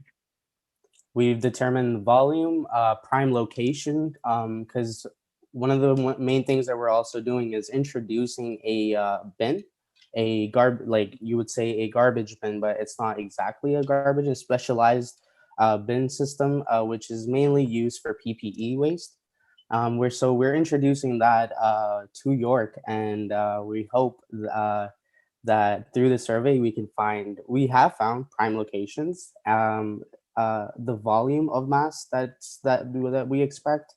We've even figured out technical designs and how we can incorporate ourselves as a club and conduct ourselves as a club through York, so that we can involve many students into this process, because we're not done yet and we're not going to stop until we get our bins into York. And so that's what our goal is. Yeah, I'd also, I'd also like to add that we have done extensive research on sort of how disposable masks are impacting the environment. And we also have written a research report, which can be found on our website. This research report also displays some survey results, and yeah, our survey was really important as it really helped us understand recycling behaviors, and that we also asked a question on the survey that related to the likelihood that respondents would use our recycling bins, and around 85% were likely to use our recycling bins. So that's also like important to know that people would actually use our bins, because you can place the bins, but if no one's like knows about them or wants to use them, then kind of going to be useless. So that was also important to know. Would I be allowed to ask a question, or do I have to type it in the Q&A, professors? We have another question to answer. Are you asking a question of the other teams? Yeah, I was going to ask both teams, the application team and the mask team, a question. Can you frame it in a way that it can apply to everyone? Yeah, I can. Okay, great. Let's do that. Is that okay with you, Martin? Yeah, that's great. Yeah. Is that okay? I guess the way I'd frame it is how do you know that how will your stakeholders benefit from your project? The way I wanted, yeah, I guess that's the general way to frame it. How will your stakeholders benefit from both your projects? Particularly in regards to the app, how will the corporate stakeholders who are the ones selling the food benefit from your application? Or is the focus more on the general population and education? Sorry, is this for the food waste app? It's for everybody generally. How are your stakeholders going to benefit? Okay, so in terms of our app, which aims to reduce food waste, Kusha,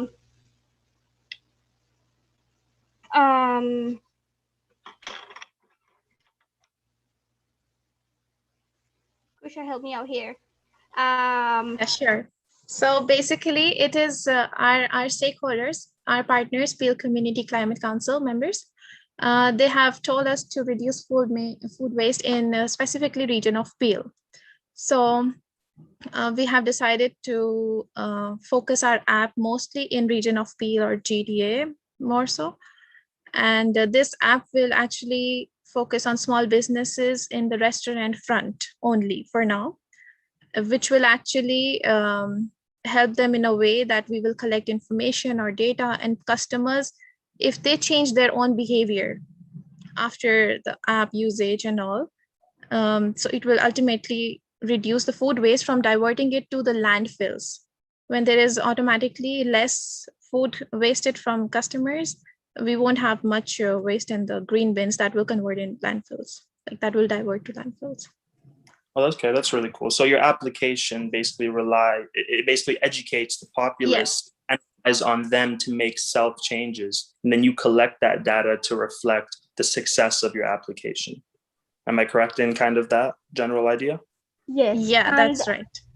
That's really cool. Just to add quickly, during our research process, we realized that there's not a whole lot of research regarding the amount of food waste that is sent to the landfills directly from restaurants. Like there's no much to work with. So we decided to focus our efforts into gathering data too. So our customers will be a source of data, and through the app, they will also be educated on the small ways that they can contribute to reduce food waste.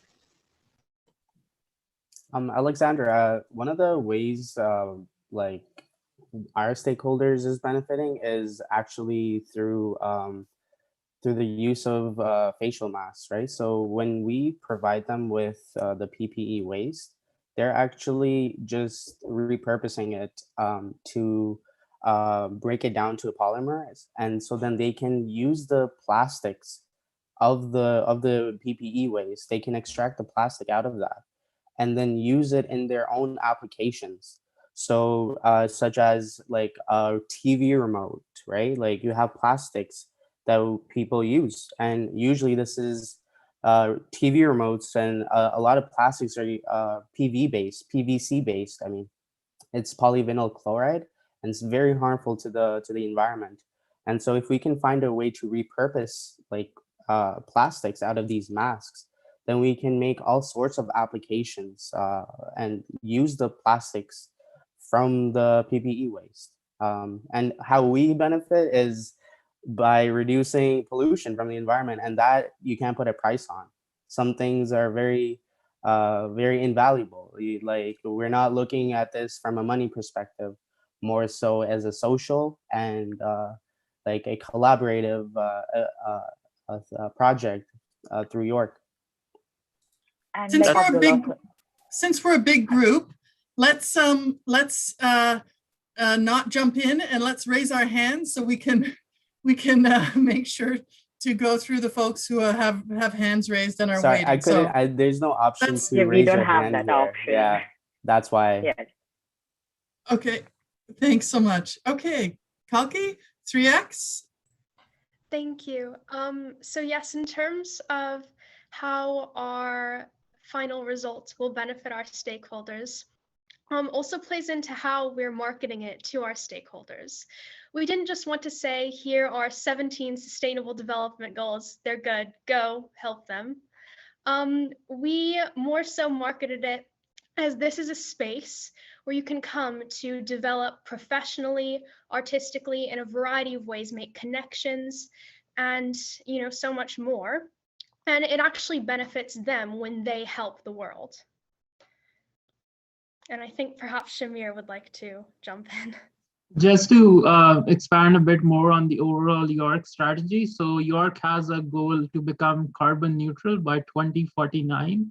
And this is in line with, the York sustainability strategy that was built, I think, in 2017. As you noticed, a lot of the future strategy and, the future vision of York is to, advance along the SDGs.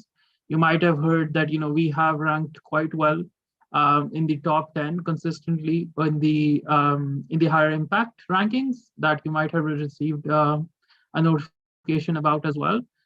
So of course, all of the work that we're doing is to go along with that strategy, and I'm sure Kadrina can talk a bit more about the specific environmental initiatives that we're going to be involved in. Yeah, absolutely. I'd love to add to what my team members are saying in that we want to engage staff, students, faculty, and stakeholders together in this platform. So though our research question was primarily focused on student engagement, we believe in building communities and connecting with communities. And we want everybody to be educated through the platform that we're on, which is a website application, and serves as a resource and archive of different documents, of different videos, modules, etc., which can help inform decision-making, policy-making, can help inform different business models that are being developed to be rooted in ethics, empathy, and biocentrism. Furthermore, we also want to eventually have a physical space. Right now it is digital, that would facilitate trainings, workshops, certification opportunities, events, and to help build these partnerships that are already pre-existing. So we think that the stakeholders and partners will truly benefit from what we have to offer. Thank you so much. We have 2 more questions. Nassif, did you want to continue on this question, or should we? Yes, I would just quickly answer as to how our solution benefits our primary stakeholder, in this case being Y-Ride. So Y-Ride being a startup and a community-based ride-sharing service, one of the most important things is the number of users on the system, because that really depends, because that's what the entire system depends on. For it to be a ride-sharing service, you need to find other riders and drivers to get, like, to commute to university with. So this is something that was a challenge question that laid our foundation for the project, where we asked ourselves the questions: how are we going to target these deterrents with these specific incentives so that Y-Ride, the users of Y-Ride, can adopt such a service, giving it the reliability it needs for it to continue as a ride-sharing service, benefiting the community and the environment as a whole. And if my teammates want to follow up on that. Yeah. So the thing with the ride sharing system is that it has a bit of a network effect. So the more people that are on it, the higher the quality of the system, the more the reliability. So it's in the highest interest of Y-Ride and other similar ride sharing systems to be able to reach all the potential users. And the thing is, York University and other universities, there's such a wide, diverse set of people that it's necessary to find the common interests in them and the common things that they would want in a ride-sharing system. And I think this is a perfect timing as well, because universities will slowly be reopening. It's a great time for people to start trying new things. And the best way to try new things is to have the insight and entice them that way. So I think it will greatly benefit our stakeholders. And just to summarize what my teammates are saying, Y-Ride's goal is to reduce the number of single occupancy vehicles coming to and from campus, which aligns with York's sustainability goals, specifically the Places one. So to really benefit our stakeholder Y-Ride and their mission, we really believe that our incentive system will allow for the York University students, staff, and faculty to be encouraged to try our system and Y-Ride, and that way get hooked and consider carpooling as a sustainable alternative to coming to and from campus. Before we carry on to the next question, I have been sent a message to ask everyone to remember that we have an exciting lunch activity. You've all been sent the link, so don't forget to show up, pick one of the 7 activities that suits you, and engage. All right, our next question is, what would be your biggest takeaway from the project that your team worked on? And if your team hasn't had as much a chance to speak, maybe put your hand up here and we'll have give you a chance.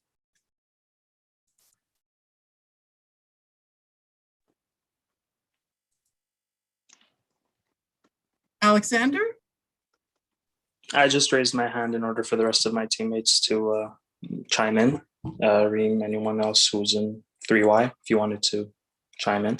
I mean, I know my most important takeaway was how important it is to be innovative or to come up with innovative ideas. I hadn't realized the market for innovation because the world we live in, things seem to be innovating all the time, that you don't tend to think of these things as innovative, right? It just seems like a continuous progress of society. What we don't realize is we have all these researchers, people like us, who are creating innovative things, innovative ideas. So it really kind of prepared me for once I graduate, what leaders and companies and startups, any type of sort, are going to expect, which is new, fresh, innovative ideas.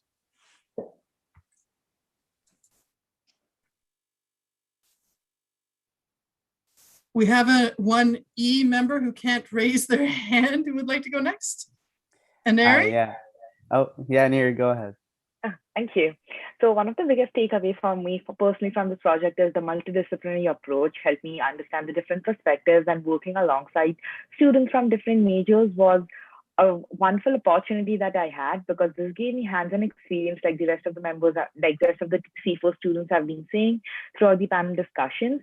And also, we persevering through difficult times. There were times when we had a lot of roadblocks during this project, but at the end of the day, it was just like motivating ourselves to reach a solution, and just having a few obstacles did not deter us from reaching our final goal, that is for creating a more sustainable campus.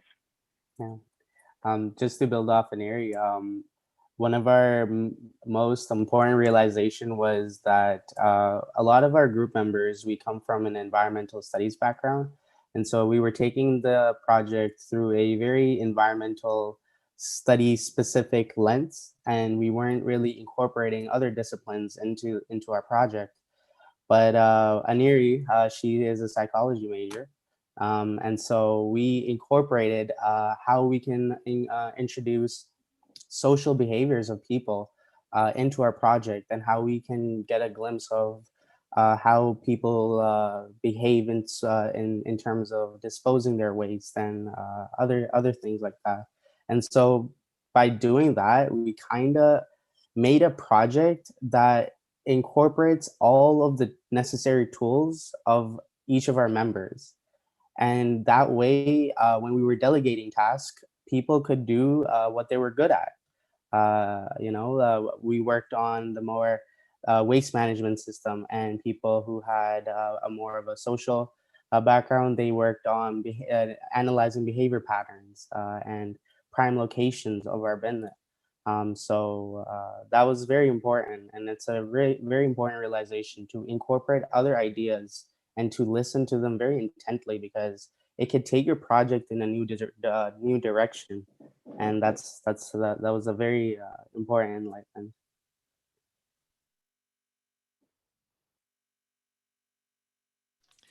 I think Kalki had her hand up, if I'm not mistaken, a little earlier, and then Kadrina.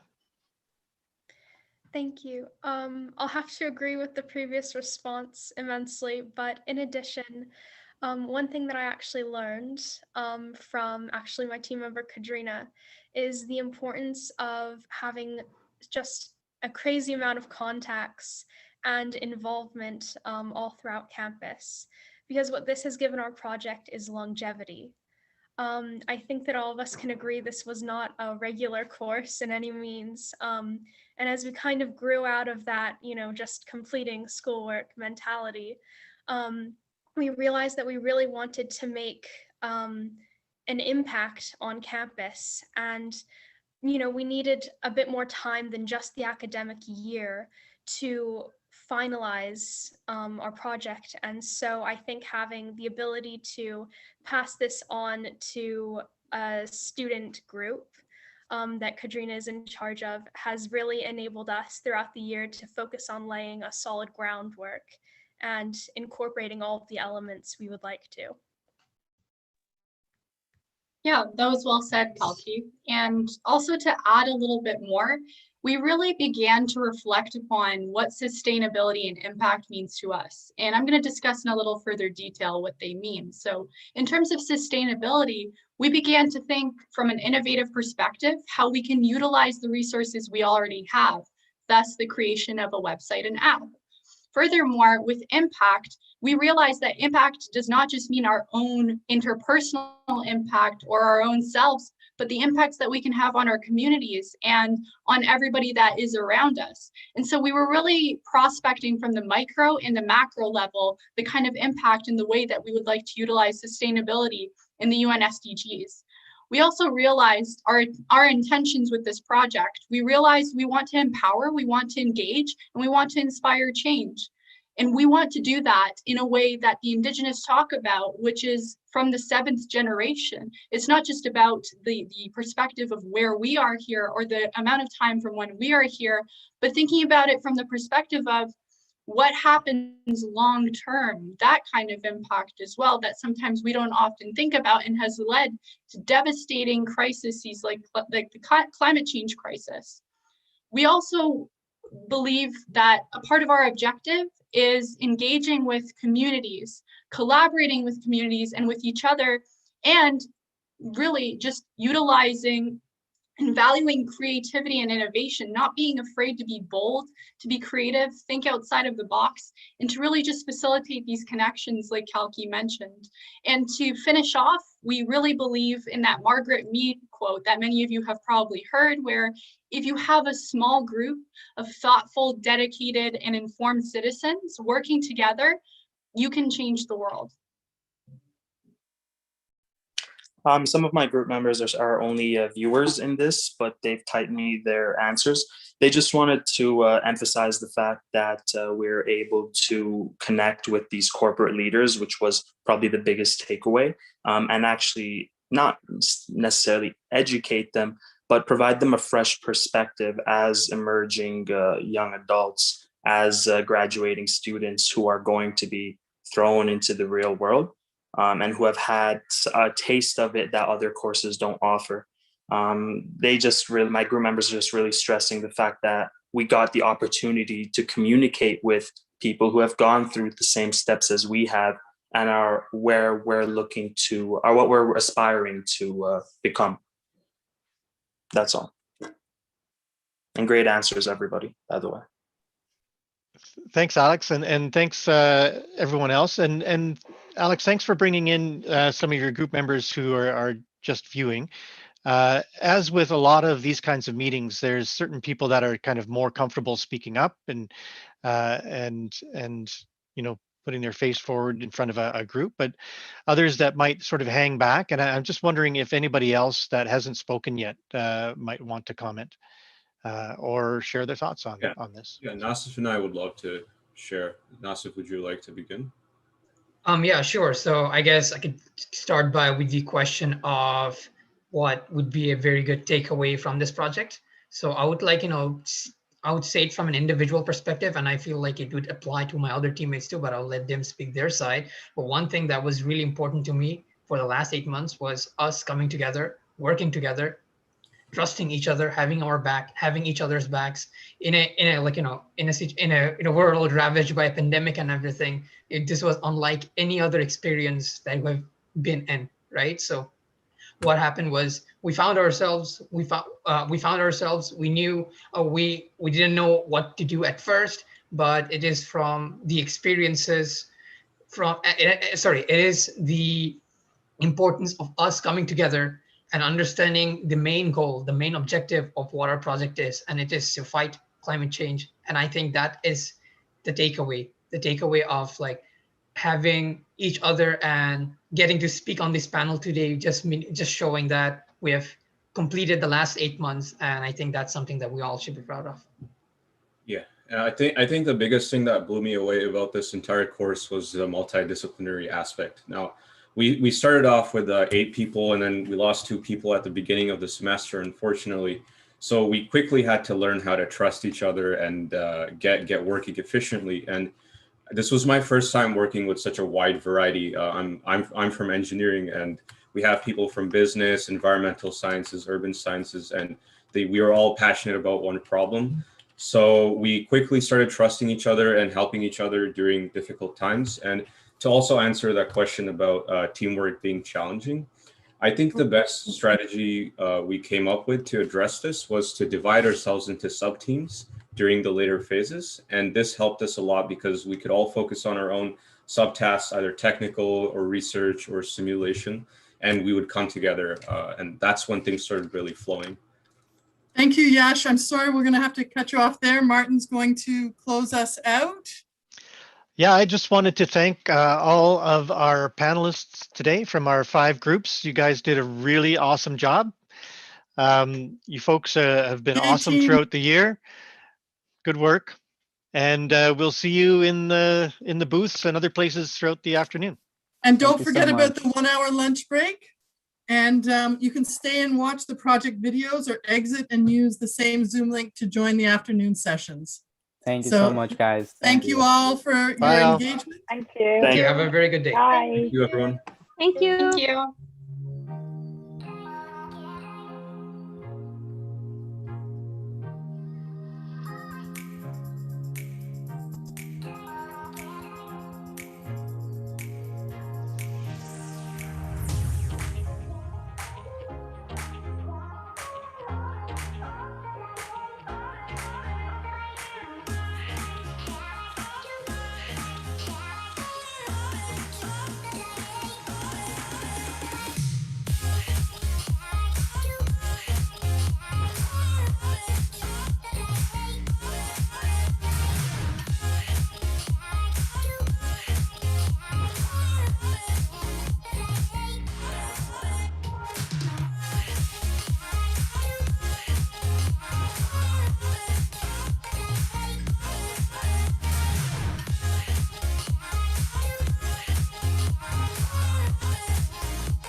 actually is quite a good thing because you get the opportunity to go in with fresh eyes. You get the opportunity to take a second look and maybe try something new.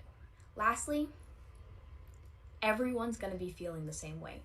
Everyone's going to be disheartened, maybe down a little bit, but it's okay. You're all in the same boat, and with hard work, constant dedication, you're going to make it through and it'll be okay.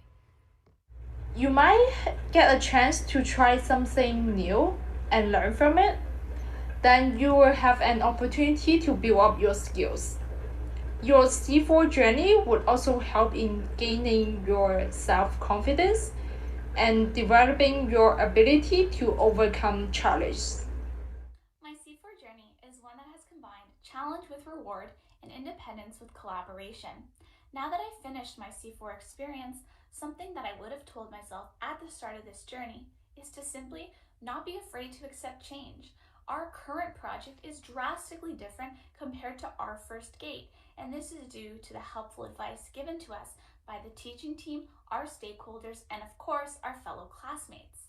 In dealing with socio-political challenges and creating a project in response to that, new information constantly arises, and you are required to change your mindset, perspectives, and project framework due to this.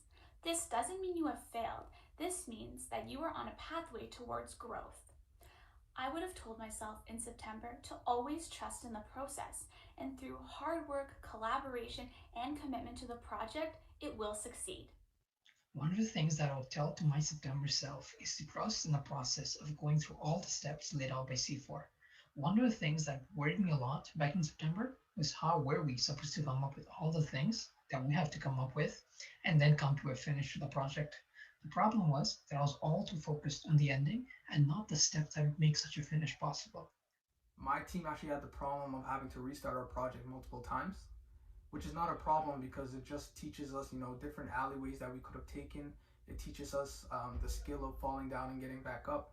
And no project is very smooth that you get it the first try. So to recap, I just tell myself, have your fun, enjoy your time, but make sure you stay focused and be the leader that everyone wants you to be. September self to trust the process because it's a long journey where not only are you learning about the social issue that you're tackling, you learn a lot about yourself and what you're capable of bringing into the project, and you learn a lot of new skills along the way. When I first came into C4, I definitely did not realize there were going to be so many twists and turns, and before getting to the final product, I thought it was just going to be a year-long fun project to be a part of. I had also never been part of an interdisciplinary team before in terms of working on a school project, so that definitely had its challenges and created some conflict and stress that also took a toll on my mental health. So if I were to go back and tell my September self something, I would definitely say be prepared for the workload. Remember to breathe and take breaks. Give yourself a break. You can't save the world and you can't please everyone. So just do your best and put your best foot forward. Most importantly, to enjoy the process. It is long, but the end result is worth it.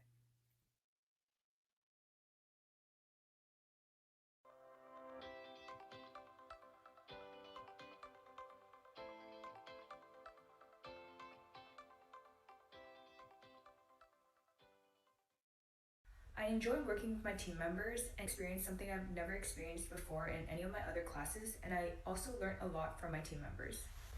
As I look back at all the efforts that we as a group have put in to accomplish the project, I feel proud at all the ideas that were created and chosen in the end. I think taking this course really allowed me to interact with different students from different disciplines, and it really helped me learn a lot of skills that I would have never learned in my own program. Therefore, I think I would tell my September self to just enjoy myself and work hard. All the hard work will pay off and the project will be amazing. Is that you're going to create lasting, lifelong friendships with this project. Yes, the deadlines are going to get crazy and things are going to get hectic in your life, but your team are going to be the reason why you keep going. Start from there. Let them be your motivation. Find out what brings you all together, why it is that you all circled around the question that you circled around, and work together to create lasting change in the world. things that I tell myself at the beginning of the year is to trust yourself, trust your team, and trust the process. You might face adversity, you might face some obstacles, and the work might feel overwhelming at times. But I want you to always remember that you have an amazing team of people that are motivated, collaborative, accommodative, and let's not forget, passionate. I want you to believe in your team's ability to adapt to new circumstances swiftly and effectively, without worry. More importantly, perhaps, remember that a complex issue like systemic racism can't be solved in one year. But nevertheless, you and your team have the opportunity to create a solution that has real potential to facilitate change. And last but not least, as I have completed my C4 course, and if I wish to go back to my September self, I would really want to know most importantly about two major things. Firstly, it would be teamwork, how to deal with the different type of people, how to deal with situations when there is any situation of conflicting thoughts or opinions. What will be the strategies to work in a team for such a long period of time? You have to have a willingness to compromise. The project's not always going to go how you want it to go. There's other people, other ideas. You have to have an open line of communication and really focus on what's best for the project. Be open to new ideas. While working in such a diverse group, there won't always be agreement. And that's okay, because it allows you to gain new perspectives and teaches you to put yourself in other people's shoes. So C4 has been an amazing opportunity to work in interdisciplinary groups and an interdisciplinary environment. And at first I was worried that our collaboration would be inhibited because we come from different departments and faculties, so therefore the culture of how we work would be different. However, I noticed that C4 had prepped us at the beginning of the course in a way that allowed us to build such an amazing foundation for our team. Everyone in my team, Wensi, was so hardworking and kind. We had no collaborative issues, and everyone not only supported each other, but also elevated each other's work. So, to my September self who was worried about not fitting in with my team, I would say that you have nothing to worry about, because C4 will not only prep you with a team charter and team activities, but this will also allow you and your team to develop a culture of your own and to learn what works best for everyone and what doesn't work for each team member. My C4 journey has evolved throughout this past year. Through my team's struggles and triumphs, I am proud of how far we have come. Before I started this class, I was a little nervous to work with a team of people I didn't know and from different programs. I was worried about our ability to work well together. If I were to embark on this journey again, I definitely would feel less nervous about working with new people. I have been able to embrace my teamwork skills, and I can honestly say I am now more confident to work as part of a team and share my ideas. As my C4 journey is coming to an end now, I can honestly say that this experience has taught me so much. And I would just like to tell my September self that hard work and perseverance does pay off.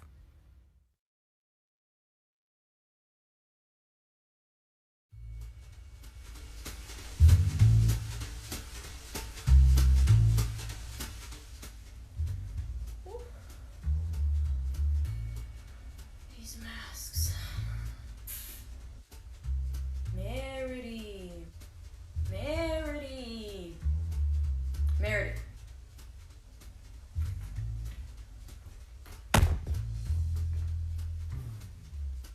Who are you? I am the ghost of C4 Future. Huh. Couldn't have found a better time, could you? Absolutely not. This is when they made us do the I mean, no. Alright, what's up? I'm here to tell you all the things I wish you knew in the beginning of the year. But before I start, how is September treating you? Hey, you know what? It's actually great. They're starting to open things back up and everything's going back to normal. I can't wait for this holiday season for all this to be over soon.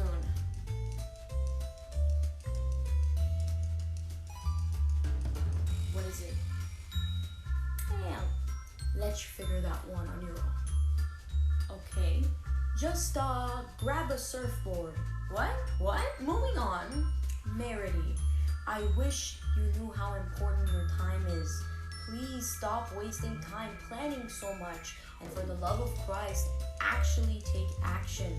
Because it is only when you do something, when you start to realize and spot your mistakes and your limitations and are able to come up with solutions to improve your project. Next, use your creativity. Do not subject yourself to the restrictions of preset guidelines and frameworks. Communicate this with your team, and you will be able to design an effective and unique deliverable. Lastly, do not hesitate to ask for help. You will benefit immensely by reaching out to your professors and seeking their help. Remember, a lot of the times, it's those who we think are least likely to help who can turn things upside down. Oh, and one more thing before I leave. You and your group are going to break the ice rather quickly and become something more than teammates despite the restrictions of the virtual nature of how the course is administered.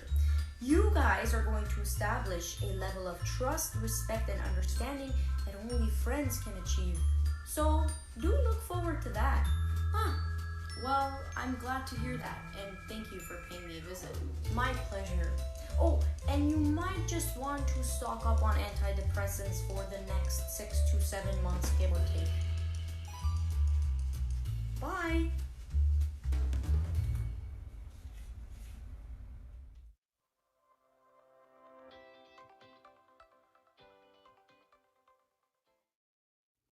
As I reflect over the last 2 semesters of this course, all I can really think about is the amount of growth that I have gone through.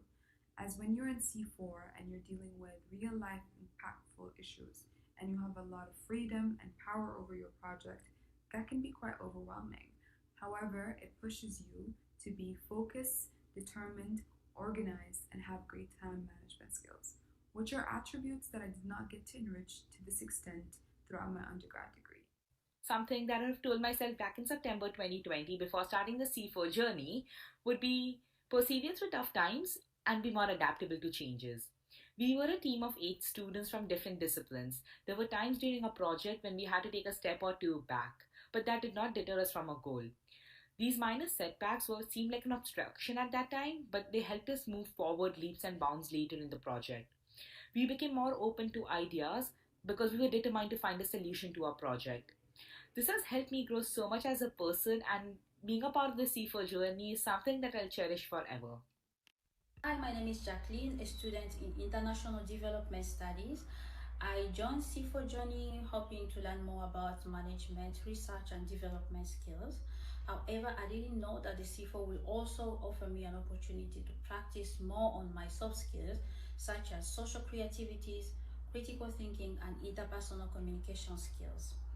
I think it's very important to understand that C4 is not just a course that will help you to learn about the hard skills or the subjects at school, but it will also give you an opportunity to practice and learn more about your soft skills by connecting with different professors and different students from different backgrounds with different measures. Thanks to my professors and team members for giving me constructive feedback that have helped me to improve and exercise my critical thinking, teamwork, and social creativity skills. Thank you. If I could go back and tell my September self one thing, I would tell her not to be so afraid to talk. Definitely as the year unfolded, I got more comfortable with my team and I gained more confidence to speak. But early on in the year, I was nervous to say stuff because I thought it was wrong or it wasn't backed up with enough evidence, so I just wouldn't say it. And I think we naturally just do that out of fear that what we're going to say is going to be judged by one another. But I've realized that that's definitely not the case in C4 environment. And just building off of that, I've noticed that every time I've said something or when my group members have said something, it's led to a greater idea and has sparked a conversation. And when you do conceal your thoughts, it's really not benefiting anyone. If anything, it's doing a disservice to yourself, your project, and your group. Communicating effectively with your team is going to yield the best results. Most of the learning happens when faced with adversity. Reach out to your professors and stakeholders when you are unsure about something. They want to see you succeed. C4 is not only about applying your disciplinary knowledge to a larger group project, but also about collaborating and working effectively with others. You will have a diverse set of minds looking at the same project, so it is normal for everyone to have their own take on things. When you feel like there is something that is bringing doubt to your mind, speak up. Your group wants to hear what you have to say, and they value your insight. Develop yourself because here's an environment that's allowing you to portray your skills, to develop your skills, and gain new skills from other people, from like your team members or your pod leaders or your other groups that present in your pods that you will get to learn from. If I could go back and tell my September self one thing, it would be to let go. I was so worried about making an incredible portfolio piece that I lost the sense of passion that I have for design. Thankfully, I did find that passion again by the end, but I lost a lot of time stressing about making something good when all I had to do was slow down and escape my comfort zone a bit. Through this experience, I learned that to be a good designer, you don't have to make the most beautiful or eye-catching product. You just have to be creative. I believe that I see my work differently now since going through this experience. I now know that to create my best work, all I need is a little passion.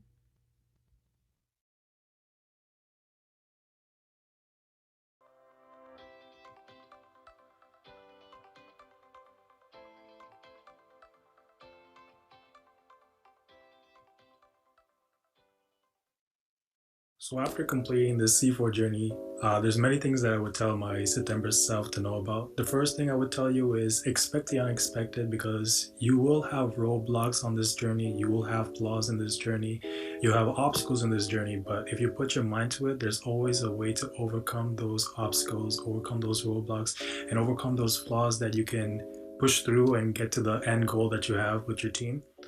While you may like tasks to be completed in a certain manner, it's okay if it doesn't go as planned. Given the flexibility of this course, it provides you with the opportunity to work at your own pace, critically think, and conduct the necessary research as a team in order to meet your objectives. At the end of it, know that you will create something that you'll be proud of. Have fun, enjoy the moment, take advantage of your resources. Your pod leaders and teammates will guide you to success. If there is something I want to tell myself back in September, I would say two things. So the first thing is, if you decide to dedicate yourself into an open-ending project, you have to make sure that you have the courage to walk out of the comfort zone, to be more open-minded, and to learn how to accept new challenges and new ideas, because you will never know where the project is going to be. There are always something unexpected along the way. Throw out everything you know about what academia has taught you about how you need to present your ideas. C4 gives you the chance to be creative. Take it, use it. Present your thoughts and your ideas in a different way.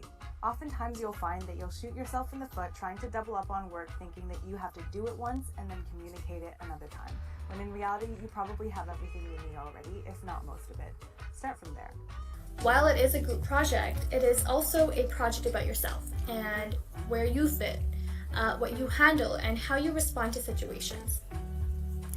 And really just to recognize and understand that all this work, all this hard work, is all part of the process of creating. Now we have finally reached the end of the C4 Capstone project. I think I would tell my September self that you're about to experience something that you've never experienced before. Even though it may be hard at first, enjoy the process and take every step of the journey seriously. I think now that I have reached the end of the project, I was able to look at the final product and feel proud.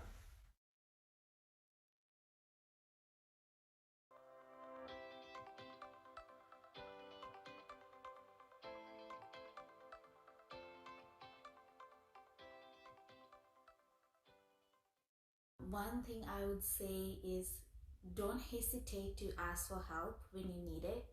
Just know there's a lot of help available, and Don't be afraid to ask for help. I also would have told myself to set up more meetings with the C4 team, the teaching team, because any meetings I did end up having with them turned out to be really great, and I would like my past self to be able to get as much as they could from this class.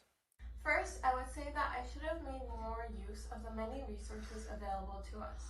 The C4 team did a great job in giving us a stable foundation to build our projects upon. I would also try to make more use of their office hours. There is always someone there to help you along when you run into challenges. Don't be scared to ask for help. Throughout the process, you may feel lost and confused. However, once you reach out to your professors, stakeholders, and other mentors, you will find that things are a lot less complicated and a lot more manageable. Ask questions. Ask as many questions as you can. It is the most powerful tool to really think out loud, and it just helps define the way of how to proceed next. On a technical level, I would also tell myself not to be afraid or hesitant to reach out early on to scholars or professionals that could help me in building the algorithm. I tell myself it's okay not to know things at the time. This whole experience was meant for us to grow and to learn and to explore all the ways that we can apply ourselves in these settings. Regardless, I'm very grateful for these lessons, and I really do hope that I carry them with me beyond this class.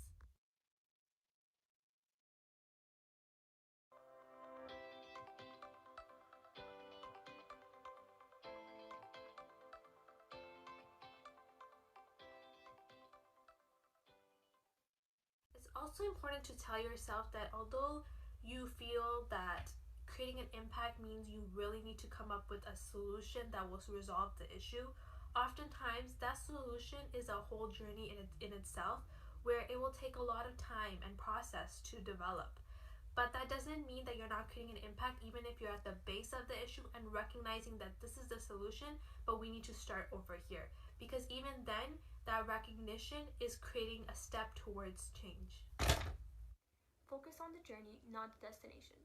Although the final results of the projects are important, the production phase is really where most of the learning opportunities are. Take this as a chance to learn from your research, your peers, and your mistakes. I know you want to change the world, but given the constraint of time and resources, you may feel you're not making the impact you hoped you would be. But remember that changing the world happens one step at a time, and any contribution you make through this project is just a beginning. It's not so much about the final project as much as it is about the journey towards achieving it, especially if your final project is something that you want to have a long legacy and is something that will sort of be continually updated. Then the actual process of how you create that is what will give you the most value in the long run. Now that I've completed my C4 journey, I would tell my September self to enjoy and embrace the process of this capstone more, as the year went by so quickly. I also would have wanted to know at the start of my journey, if I were to embark on it again, is to utilize the resources given to us more, specifically our mentors and professors, as we only really began to do that in the finishing stages of our project. Have fun.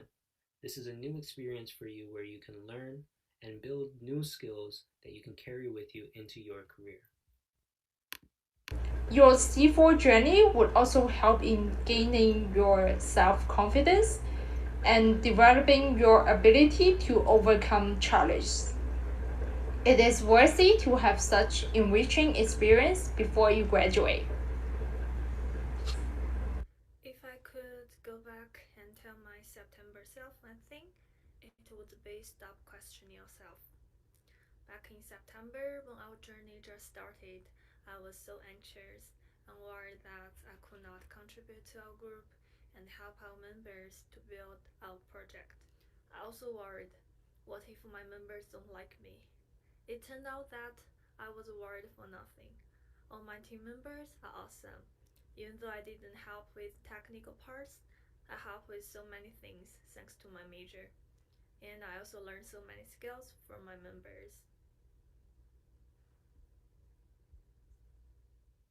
With regards to our C4 journey, what I would tell my September self is to not be afraid to take risks and to learn to be okay with being out of one's comfort zone. In the I would simply tell my September self to enjoy the process because you are going to learn and grow a lot as a person throughout this C4 journey. Buckle up. This is probably going to be one of the hardest but most rewarding experiences you've ever had within university. It's probably going to drop kick you directly out of your comfort zone, but you're going to do things that are really going to make a difference. You're going to make amazing friends and really learn how to work with other people. So a couple things before starting the project would be, don't plan in advance. Things are going to fall through and you're going to have to learn how to think on your feet. Talk to your professors. They're actually really cool and they're here to help you out.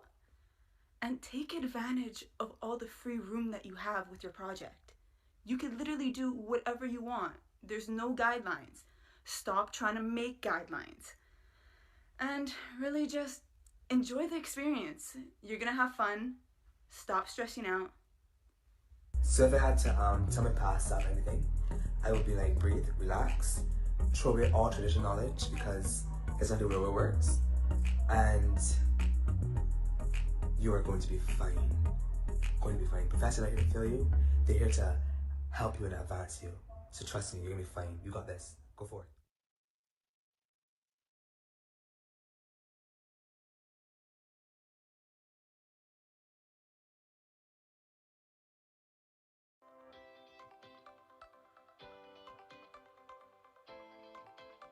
Temper self to trust the process. Always trust in the process. It's the trust in the process. Trust the process.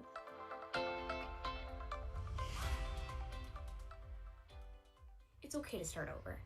This causes a lot of doubt in people's minds, but it actually is quite a good thing because you get the opportunity to go in with fresh eyes. You get the opportunity to take a second look and maybe try something new. Lastly, everyone's going to be feeling the same way.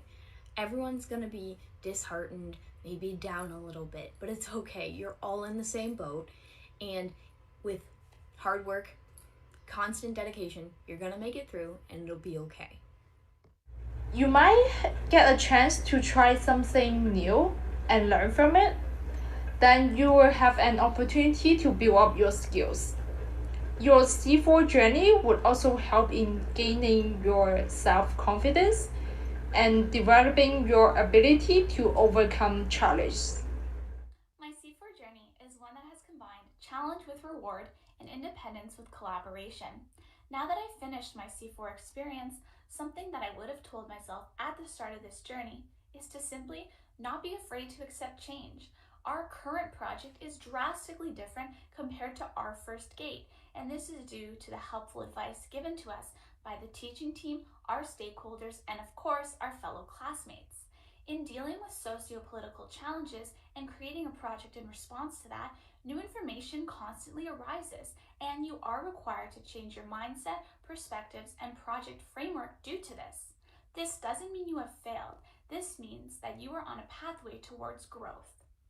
I would have told myself in September to always trust in the process, and through hard work, collaboration, and commitment to the project, it will succeed. One of the things that I'll tell to my September self is to trust in the process of going through all the steps laid out by C4. One of the things that worried me a lot back in September was how were we supposed to come up with all the things that we have to come up with and then come to a finish of the project. The problem was that I was all too focused on the ending and not the steps that would make such a finish possible. My team actually had the problem of having to restart our project multiple times, which is not a problem because it just teaches us, different alleyways that we could have taken. It teaches us the skill of falling down and getting back up. And no project is very smooth that you get it the first try. So to recap, I just tell myself, have your fun, enjoy your time, but make sure you stay focused and be the leader that everyone wants you to be. Temper self to trust the process because it's a long journey where not only are you learning about the social issue that you're tackling, you learn a lot about yourself and what you're capable of bringing into the project, and you learn a lot of new skills along the way. When I first came into C4, I definitely did not realize there were going to be so many twists and turns, and before getting to the final product, I thought it was just going to be a year-long fun project to be a part of. I had also never been part of an interdisciplinary team before in terms of working on a school project, so that definitely had its challenges and created some conflict and stress that also took a toll on my mental health. So if I were to go back and tell my September self something, I would definitely say be prepared for the workload. Remember to breathe and take breaks. Give yourself a break. You can't save the world and you can't please everyone. So just do your best and put your best foot forward. Most importantly, to enjoy the process. It is long, but the end result is worth it.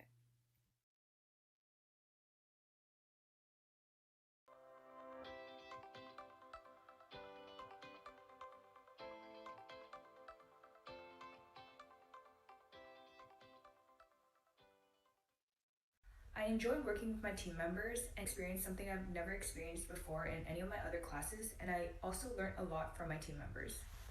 As I look back at all the efforts that we as a group have put in to accomplish the project, I feel proud at all the ideas that were created and chosen in the end. I think taking this course really allowed me to interact with different students from different disciplines, and it really helped me learn a lot of skills that I would have never learned in my own program. Therefore, I think I would tell my September self to just enjoy myself and work hard. All the hard work will pay off and the project will be amazing. Is that you're going to create lasting, lifelong friendships with this project. Yes, the deadlines are going to get crazy and things are going to get hectic in your life, but your team are going to be the reason why you keep going. Start from there. Let them be your motivation. Find out what brings you all together, why it is that you all circled around the question that you circled around, and work together to create lasting change in the world. Some things that I tell myself at the beginning of the year is to trust yourself, trust your team, and trust the process. You might face adversity, you might face some obstacles, and the work might feel overwhelming at times. But I want you to always remember that you have an amazing team of people that are motivated, collaborative, accommodative, and let's not forget, passionate. I want you to believe in your team's ability to adapt to new circumstances swiftly and effectively, without worry. More importantly, perhaps, remember that a complex issue like systemic racism can't be solved in 1 year. But nevertheless, you and your team have the opportunity to create a solution that has real potential to facilitate change. And last but not least, as I have completed my C4 course, and if I wish to go back to my September self, I would really want to know most importantly about two major things. Firstly, it would be teamwork, how to deal with the different type of people, how to deal with situations when there is any situation of conflicting thoughts or opinions. What will be the strategies to work in a team for such a long period of time? You have to have a willingness to compromise. The project's not always going to go how you want it to go. There's other people, other ideas. You have to have an open line of communication and really focus on what's best for the project. Be open to new ideas. While working in such a diverse group, there won't always be agreement. And that's okay, because it allows you to gain new perspectives and teaches you to put yourself in other people's shoes. So C4 has been an amazing opportunity to work in interdisciplinary groups and an interdisciplinary environment. And at first I was worried that our collaboration would be inhibited because we come from different departments and faculties, so therefore the culture of how we work would be different. However, I noticed that C4 had prepped us at the beginning of the course in a way that allowed us to build such an amazing foundation for our team. Everyone in my team, 1C, was so hardworking and kind. We had no collaborative issues, and everyone not only supported each other, but also elevated each other's work. So, to my September self who was worried about not fitting in with my team, I would say that you have nothing to worry about, because C4 will not only prep you with a team charter and team activities, but this will also allow you and your team to develop a culture of your own and to learn what works best for everyone and what doesn't work for each team member. My C4 journey has evolved throughout this past year. Through my team's struggles and triumphs, I am proud of how far we have come. Before I started this class, I was a little nervous to work with a team of people I didn't know and from different programs. I was worried about our ability to work well together. If I were to embark on this journey again, I definitely would feel less nervous about working with new people. I have been able to embrace my teamwork skills, and I can honestly say I am now more confident to work as part of a team and share my ideas. As my C4 journey is coming to an end now, I can honestly say that this experience has taught me so much, and I would just like to tell my September self that hard work and perseverance does pay off.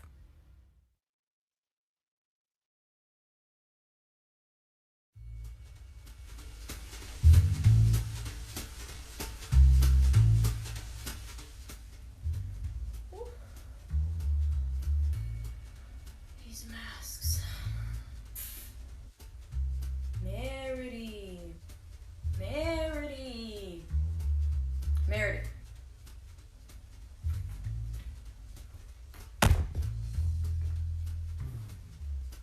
Who are you?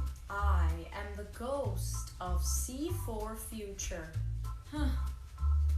Couldn't have found a better time, could you? Absolutely not. This is when they made us do the. I mean, no. Alright, what's up? I'm here to tell you all the things I wish you knew in the beginning of the year. But before I start, how is September treating you? Hey, you know what? It's actually great. They're starting to open things back up and everything's going back to normal. I can't wait for this holiday season for all this to be over soon.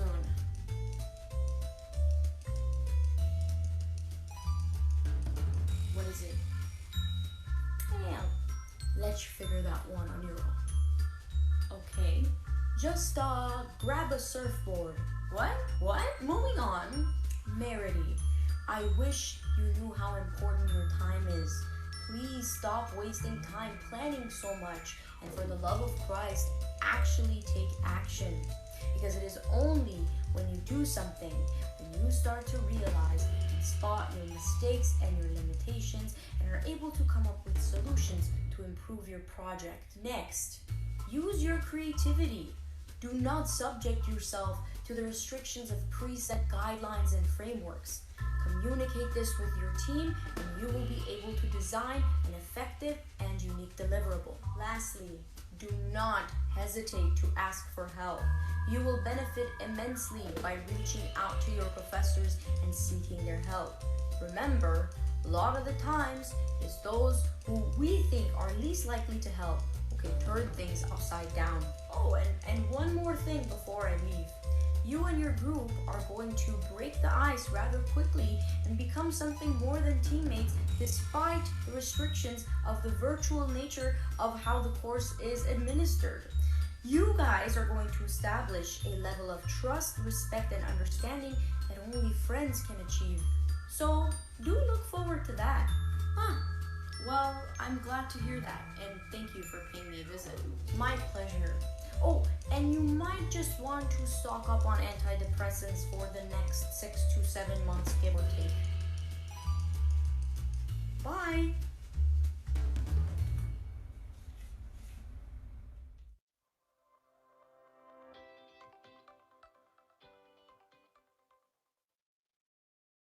As I reflect over the last 2 semesters of this course, all I can really think about is the amount of growth that I have gone through. As when you're in C4 and you're dealing with real life impactful issues and you have a lot of freedom and power over your project, that can be quite overwhelming. However, it pushes you to be focused, determined, organized, and have great time management skills, which are attributes that I did not get to enrich to this extent throughout my undergrad degree. Something that I've told myself back in September 2020 before starting the C4 journey would be perseverance through tough times and be more adaptable to changes. We were a team of 8 students from different disciplines. There were times during a project when we had to take a step or two back, but that did not deter us from our goal. These minor setbacks were seemed like an obstruction at that time, but they helped us move forward leaps and bounds later in the project. We became more open to ideas because we were determined to find a solution to our project. This has helped me grow so much as a person, and being a part of the C4 journey is something that I'll cherish forever. Hi, my name is Jacqueline, a student in International Development Studies. I joined C4 Journey hoping to learn more about management, research, and development skills.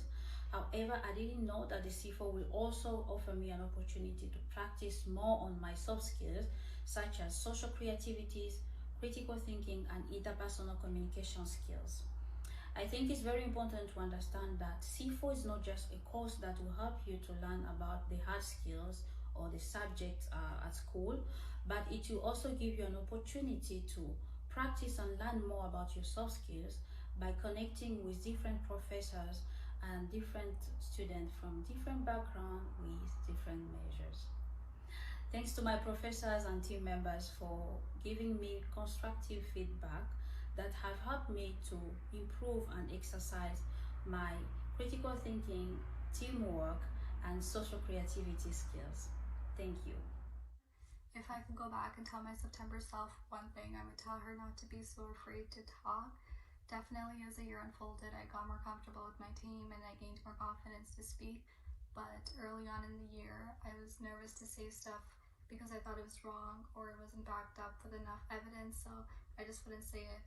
And I think we naturally just do that out of fear that what we're going to say is going to be judged by one another. But I've realized that that's definitely not the case in C4 environment.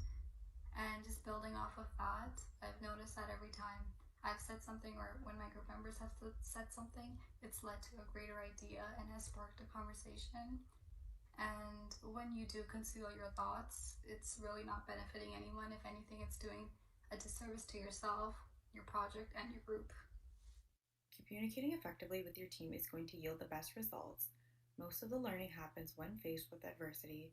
Reach out to your professors and stakeholders when you are unsure about something. They want to see you succeed.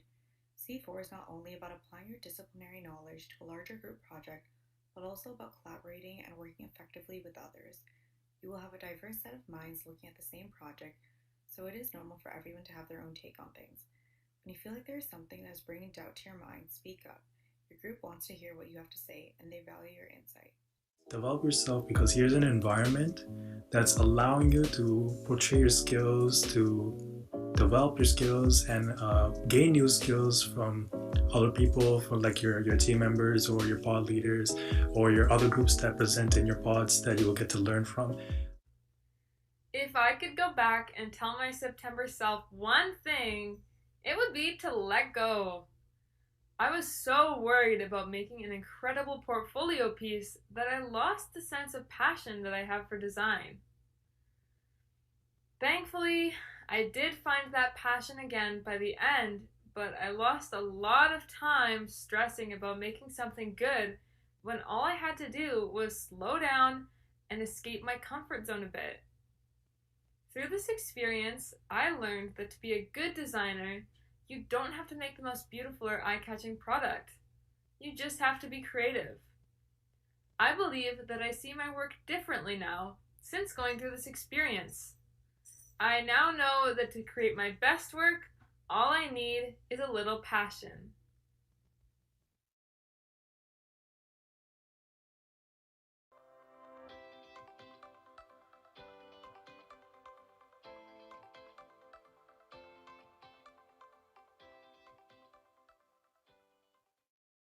So after completing this C4 journey, there's many things that I would tell my September self to know about. The first thing I would tell you is expect the unexpected, because you will have roadblocks on this journey, you will have flaws in this journey, you have obstacles in this journey, but if you put your mind to it, there's always a way to overcome those obstacles, overcome those roadblocks, and overcome those flaws that you can push through and get to the end goal that you have with your team.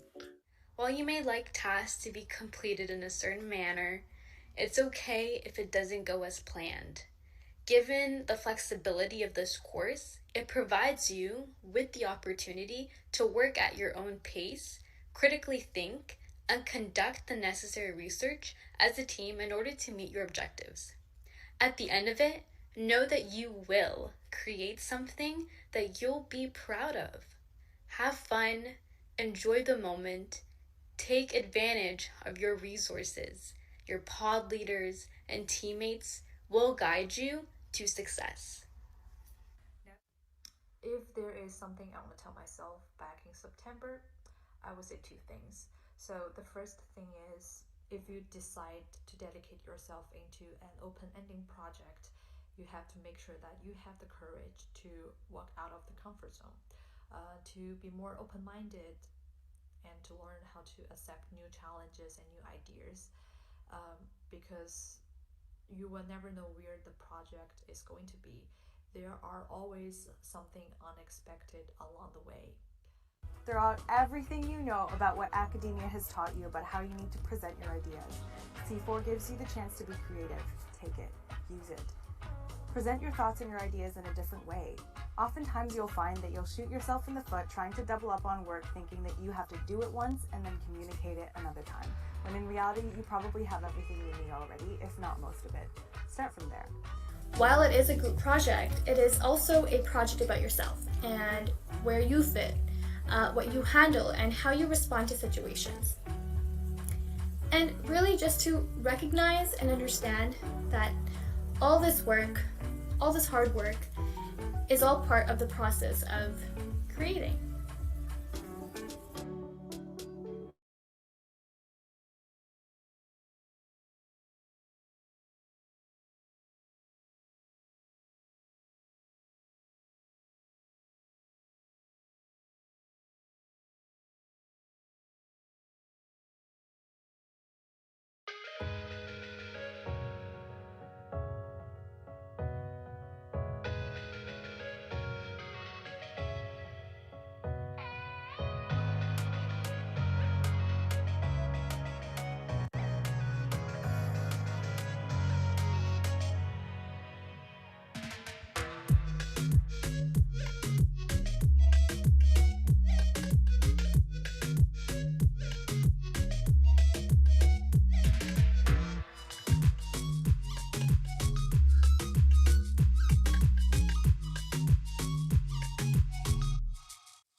Okay, and welcome back to our C4 panel session for today. We're about to go into our education and community panel.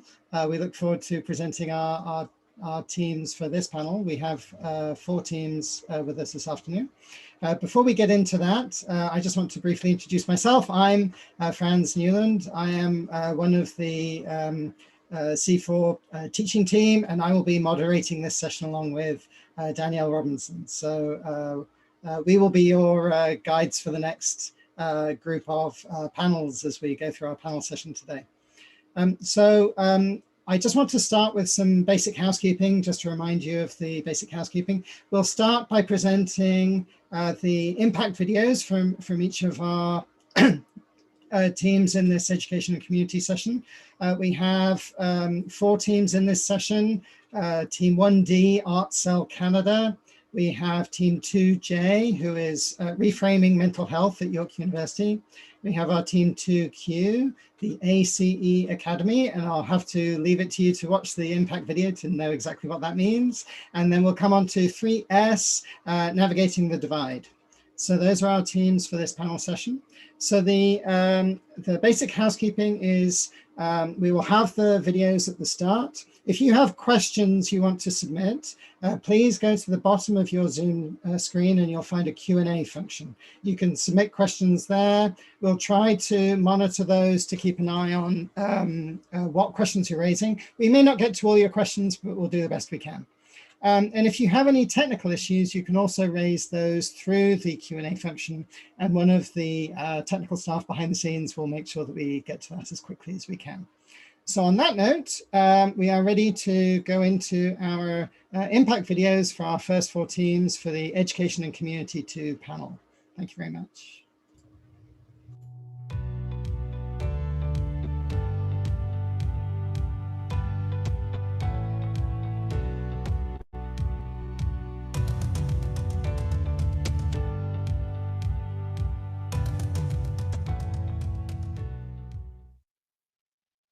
Hello everyone, we are Group 1D, and today we'll be talking about the highlights and impacts of our C4 journey. Our project is about creating an online marketplace for up-and-coming artists and artisans in Canada, which supports students, freelancers, and those who are starting to promote and sell their work. Our marketplace gives artists and artisans the ability to join a community where they can meet and communicate with other similar artists and artisans and share their works without gallery fees. Our platform also serves as a better alternative to in-person galleries and marketplaces, as COVID has taken away these opportunities from artists. It also gives artists and artisans the opportunity to work from anywhere. As it's an online platform, it helps these new artists gain more exposure and sales, as well as get inspiration within our platform from other artists. Another key feature of our marketplace is a significant decrease in seller fees, which highlights our goal for creating a marketplace for the people. Our marketplace also allows for buyers to support local artists and buy unique artworks directly from them in an easy and convenient way.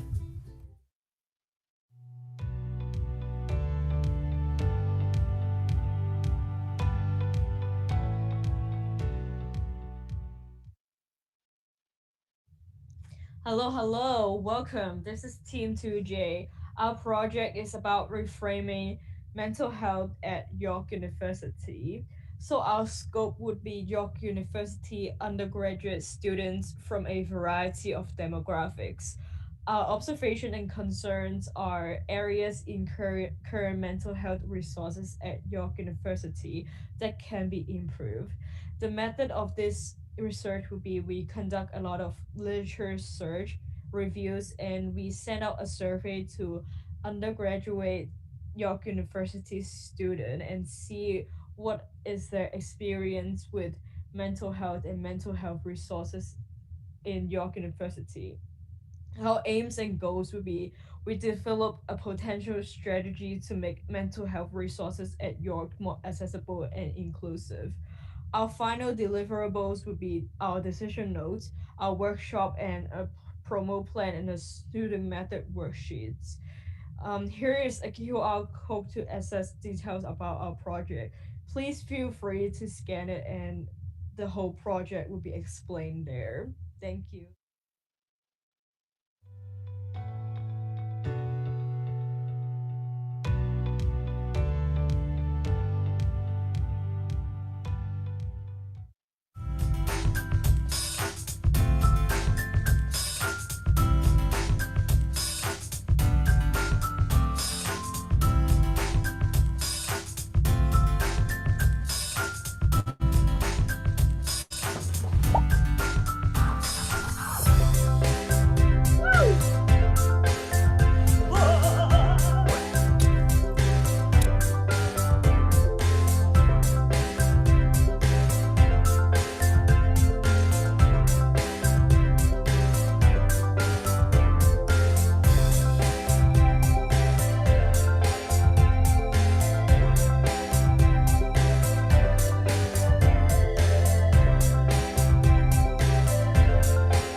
Okay, thank you for those introductory videos. So before we dive into the panel again, just to remind you that if you do have a question, if you go to the bottom of your screen, you have the Q&A function and you can raise questions there and we'll pick them up and try and get them out to the teams as quick as we can.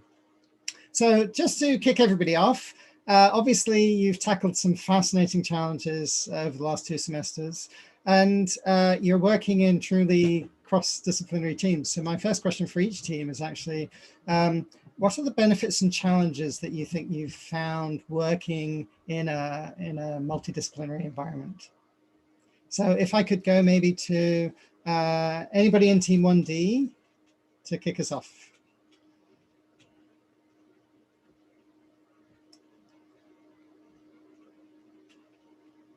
Hi. So Angelica, wonderful, thank you. So the challenges you said. Yes, and the benefits, yeah. And the benefits. Either. Yeah. So the challenges that I feel like we faced as a group was really trying to mitigate the type of project that we wanted to have for the final project to present for Capstone Day. And I guess like one of our challenges was really to kind of, you know, get to that app because that's what we wanted. Ideally, our objective was really like getting to an app at the end of this Capstone class. And obviously that wasn't something that we were able to fully get, which was kind of disappointing, or like, oh no, like that was a really big challenge for us. But we were able to really overcome that challenge by being able to like quickly work together. Like we put our heads together and came up with an alternative, something else that we can have completed by Capstone Day. And that's how we came up with our online marketplace. And even though that took a lot of time and we were able to, you know, really have to work really closely, we spent much more meetings together kind of working on the platform itself. We ideally were able to overcome that challenge and we were able to succeed by coming up with an online marketplace that users are actually using right now. They are selling their work on our page, you know, they're posting their work on our page. So that's something we've been able to really accomplish through that. Yeah, so that resilience, the fact that as a team you're able to do that pivot and actually come up with something that had real impact. That's a wonderful answer. Thanks, Angelica. Oisin, I saw you nodding. I don't know if you want to jump in and follow up. Definitely. I think especially this year, it was a big challenge when you're working in a team. It's so important to like sit on a table, work around like papers and, like have different thoughts and have different things, have sticky notes here and there. I think like it's so important to like, which adds to the project. So not having that was very difficult. And I felt like, but we did manage to use virtual platforms to be able to get that connection. And in terms of the interdisciplinary lenses, I think like we all bring so much to the table, not just with our disciplines, but with our personal experiences, with different voluntary stuff we do. So I think like everybody gets like a different shade of a rainbow. So it was so important to have every shade being represented and not one shade overpowers the other. So I felt like we would make sure to be able to listen to every perspective and every voice in the room and be able to integrate that discipline or integrate that voice, because somewhere we're not just representing, we're just not representing a discipline, but we're representing a whole group of our target audience too. So we want to make sure each and every person is represented. So I think like listening to voices and hearing it out was one of our main strategies to be able to get through the disciplinary barriers. Yeah, and the fact that your voices were all that more powerful, each amplifying each other with that. Wonderful, thanks Oisin, lovely answer. Does anybody else want to jump in on this particular one? So what did you see the benefits or challenges in your multidisciplinary environments? Nicole, you're hesitating. Sorry, I was trying to click the mute, but no, I was gonna say, I think a big challenge was obviously what was already mentioned. You don't have that in-person connection as when you're working with someone and seeing them versus just, emailing them, texting them through WhatsApp group chats that you make. And sometimes like you get left on red because everyone has different schedules, but that's just the fun of working around with the team, because you learn to accept each other's flaws and each other's strengths in order to work together to figure out what you want to do for your project. Because at the end of the day, you all have the same goal of what you want for the project. It's just a matter of directing each other's perspectives to that same direction. Yeah, and being able to accept each other's flaws and celebrate each other's powers is really something that's really important. So thanks for that, Nicole. Anybody from 2J want to jump in at all? I can jump in on that. So Thanks, our group, we have 9 people from health major, psychology major, communication studies, and philosophy, and we all have our own strength bring to this project. And in terms of communication, I think our group actually did a quite good job in terms of that. If there's any problem or issues that we're facing, we communicated with each other, and yeah, we always help each other out when someone needs any help. So yeah, being able to support each other and recognize that in a team you have that power to manage the bumps and things. Again, lovely answer. Thanks, Claudia. So where you have such diverse projects, I wonder if we've had a question in, what's your biggest takeaway from having been on this project journey? If you think about the last 2 semesters, what's the biggest thing you'd want to take away from your project journey? Who'd like to get us started on that one? I'll give you time to think about that one. I can go really quick. Go for it. Yeah, please, Nuran. I think throughout the process, project, we were so worried about what's going to be our end product, or what are we going to sort of present or show, whether that being to our stakeholders, whether that being for the class, whether that being for the grade. So I think just that end product, but I think and I remember Danielle saying this once in our class, and that trusting the process is so important. So where we come from different backgrounds, we're coming from different walks of life, and especially for our project, it was on mental health, which was very, very important, especially at this time. And we just realized how important it is to trust the process, and with that we gave our own mental health a priority, our group's mental health a priority, and at the same time did whatever we could to just fulfill the requirements and in the best way possible, without worrying so much about what are we going to show at the end. So I think just trusting the process, trusting ourselves, and trusting our group was so important throughout this journey. Yeah, and I love the idea as well of the fact that you wanted to embody the things that you were trying to achieve with the project as well within your own team, which is so important, recognizing your own values within it. So great answer, Nuran. Anybody else want to jump in on this? What your biggest takeaway from this last year has been? I guess I could further add to what she just said. Basically, from what I was able to take away from the entirety of this course is that it's like being more vocal, being more confident about, be more open about what your thoughts and opinions are, like regards to any like topic or possible decision that your group has to take in the future, because you're not gonna, if say for example that if something like concerns you, but you don't say anything, and your group's like a direction path ends up falling into a setback, which was what you were worried about, you ended up worried about might happen. Well, it'll be like too late and all of that stuff. So be more open and about your concerns and about your thoughts and about your views, because it might can prevent your group from hitting any possible roadblocks in the future and all that stuff. So yeah, communication is a huge portion of being able to progress through a project and a development as well.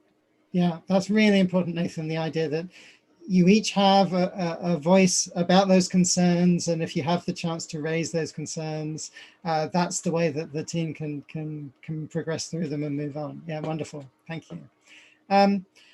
Anybody else want to jump in on that one? Noreen, you're hesitating? No, no. Okay. Angelica? I actually just wanted to like jump on Noreen's point about like trusting the process. I wanted to kind of add like be patient with the process as well.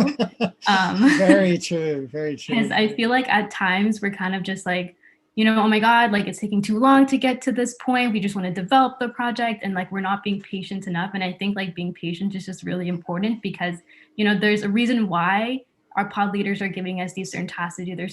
There's a reason why we're doing everything that we're doing in the class. So just kind of being patient with that process and understanding that, you know, it's okay if it takes longer. You'll get there at the very end. Yeah. Yeah, that patience is a challenge for all of us at times, for sure. But yeah, and Jacqueline, you had raised your hand as well. Yes, just to add to what have been said already, I would like to add about the effective or the powerful of teamwork and communication skills. Those are very, very important, especially because even in the real life, we're gonna go there looking for work. So we'll be like really working with different people from different backgrounds. So being able to develop your teamwork skills and your interpersonal communication skills, that will be something that I would say that I've been coming out in this project. And also just to say that the C4 project has been also able to help people, or particularly me, to practice more on my interpersonal communication. So when I was coming in this program, is not what I was like really expecting that much. So it has really given me the opportunity to practice more on my interpersonal communication and even learn more about other skills from those different students with different backgrounds in their major. So that's what I'd like to say. Thank you. Yeah, wonderful. Thanks, Jacqueline. So, you know, if we think about a lot of the C4 projects, but in particular your projects, and I'll come to you in a second, Ashin, but I think about you know, building this sense of community online around the challenges that you've each faced. So I'm wondering if perhaps you'd like to talk each team a little bit about in what way you want your project to be taken up by the community. In what way do you see the impact that your project could have on the community? And Ashin, I'll come to you first, just in case you want to jump in on the last question and maybe expand into this new question.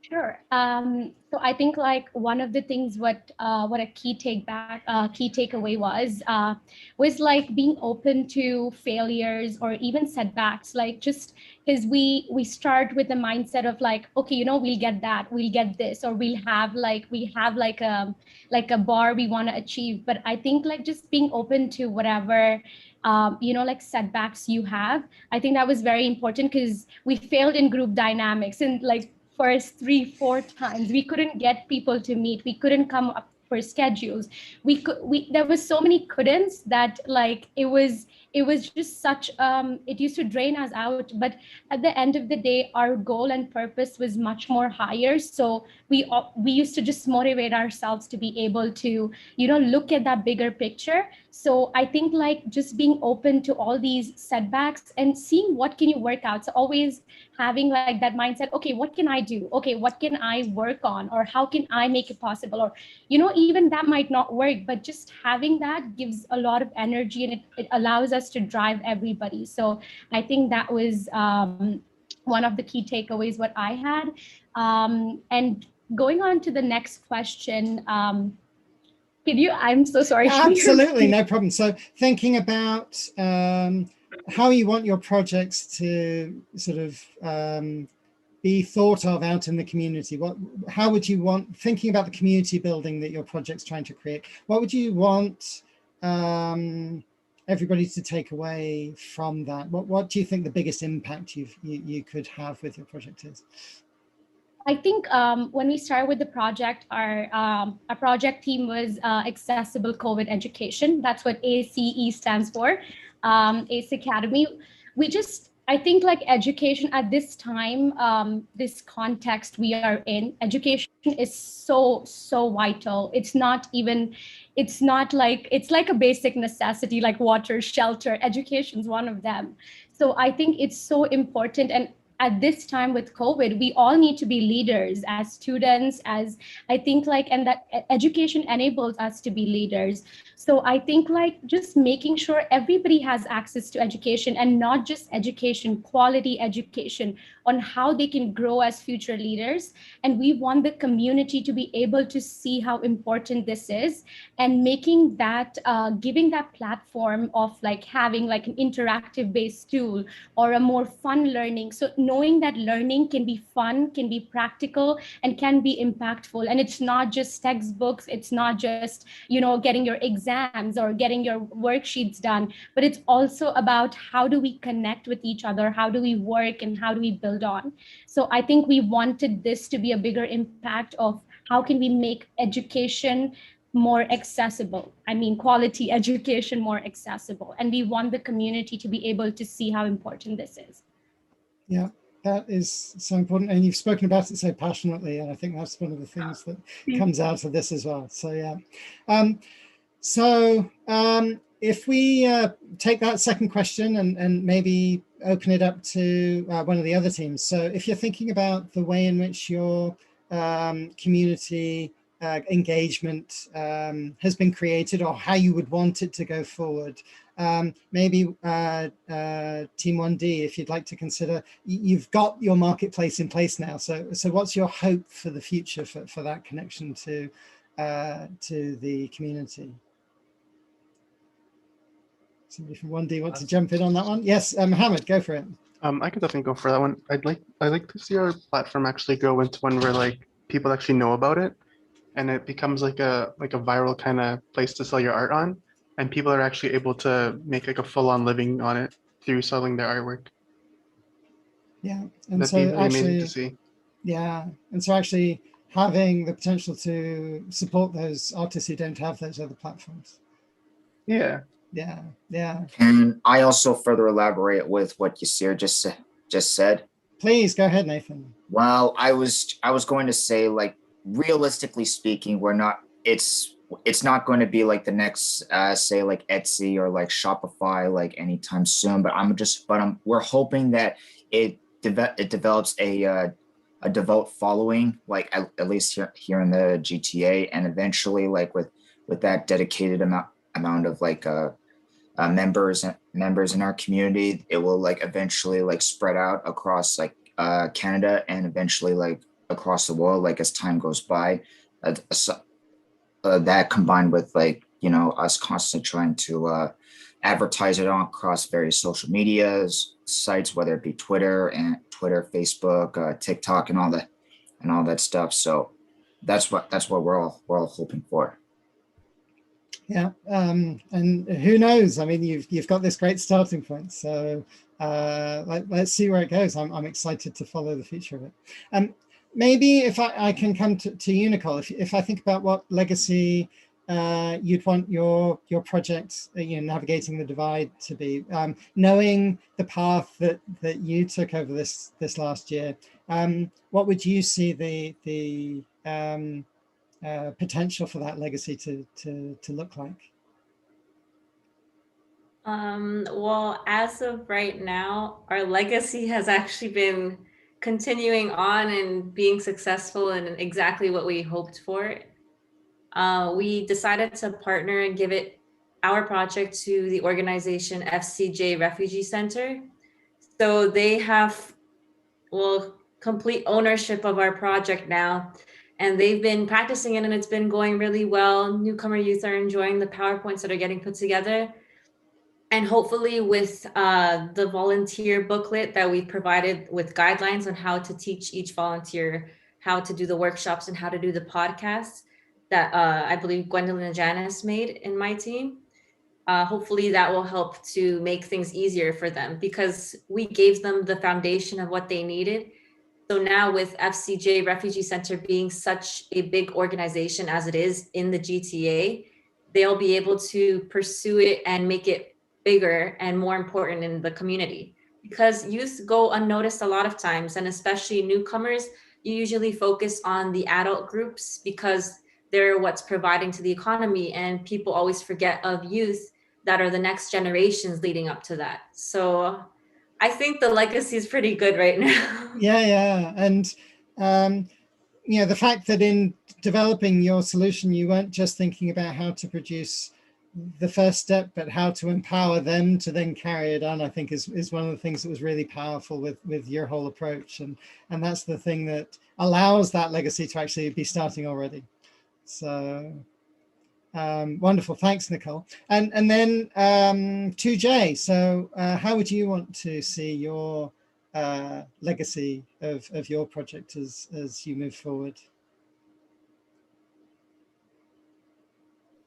I guess I'll jump in for this one. So with our project, we identified that nearly about 50% of our sample, which was about 130 participants of undergraduate students at York, are unaware of the mental health resources that are available to them.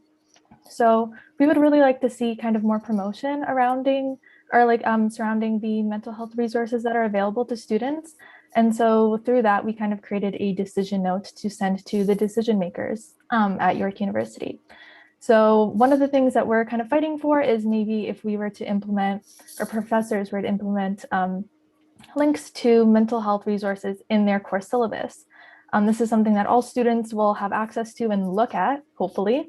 And possibly even reach out to clubs. So a lot of our participants even mentioned stuff about community and lack of community, and just like their general unawareness of the mental health resources. So collaborating with the clubs that are on campus would be very beneficial to this. And that's kind of what I would like to see in the future.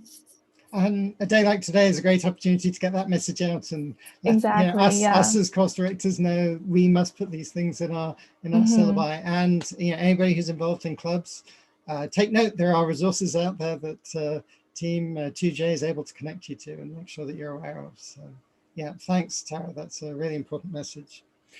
So yeah, please go ahead.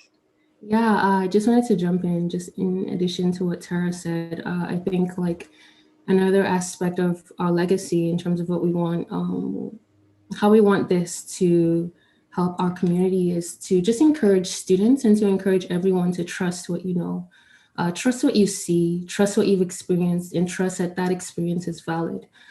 Because even just in the mental health conversation, there are a lot of things that aren't talked about. There are a lot of perspectives that are kind of dismissed, or just not, maybe there isn't enough language to talk about them with or process with. And sometimes that can be with you as well. And this is kind of adding on to the previous question in terms of what I learned. I learned that I learned how to work with multiple leaders, and what makes you a leader isn't necessarily just the disciplinary knowledge, but also your experience. You're a leader in your experience. And even though that's not necessarily the, common discourse, that experience is still very real. And so this is kind of like to students, because we all came in here as York U students with different experiences with the York University, with the mental health resources, both outside and within York University. And sometimes it was like, is that really true though? There are resources out there, but it's like, no, my experience is valid and yours is too. And when we come together and try to see how we can solve the problem, there's a richer way to go about solving it. And so that's why, that's why we have trusted our experience enough and our knowledge. And the research actually validated our experiences, to reach out to the York University administration and say, hey, we thank you for what you're doing. These are ways that you can help meet these needs more in a way that's more inclusive, in a way that of the different demographics, like each specific demographic, it's okay.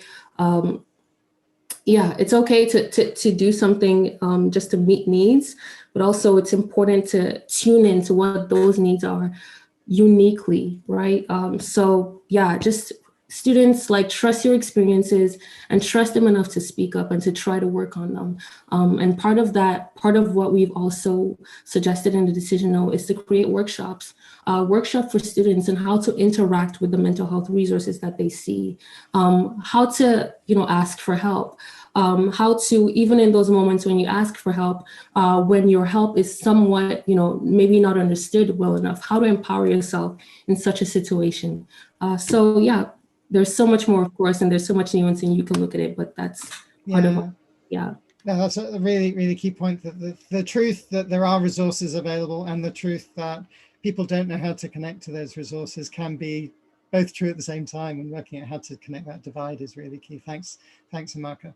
So that's a really good segue also into the next point around, obviously with each of these projects, there are key connections to community, both mentors who support the way that you shape the project, and also hearing the voices of the communities that you're looking to engage with. So I'm curious to hear from each of you how you found that community mentor involvement, how you found the involvement from the community that you were trying to engage with, to understand. And maybe if you're open to, if I could jump to Grace, if you're open to jumping in on that question.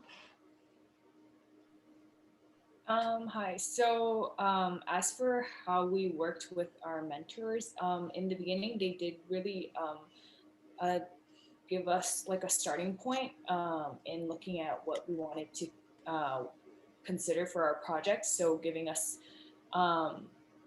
their major idea, but then as we moved on, we kind of had our own ideas, and we didn't communicate as much since I'm not sure why, but they just weren't in touch anymore. So we actually took control over our project fully, and we basically came up with a project that was able to revolve around the GTA and help new upcoming artists within the GTA, and basically create a platform for them to, promote themselves, since it's a little harder for new and upcoming artists to find such a platform to basically specifically help them promote. So I guess like we really took the idea that the mentors gave us and made it our own throughout the project.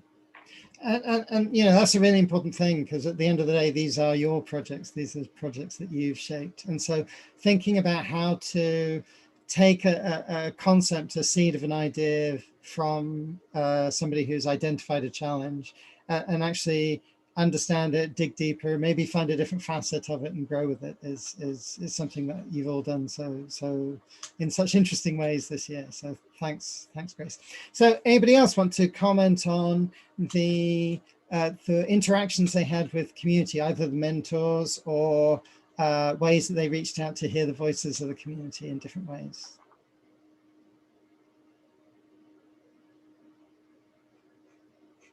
I just want to say quickly, a mentor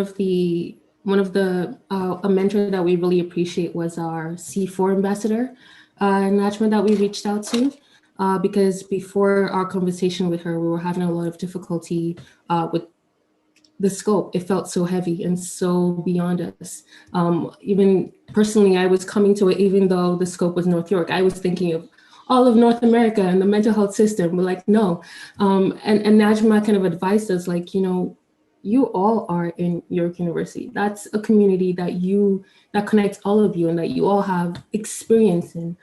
So why not tune into that? And that, ever since that suggestion, so we just want to honor her, how much that advice really helped us go forward. Yeah.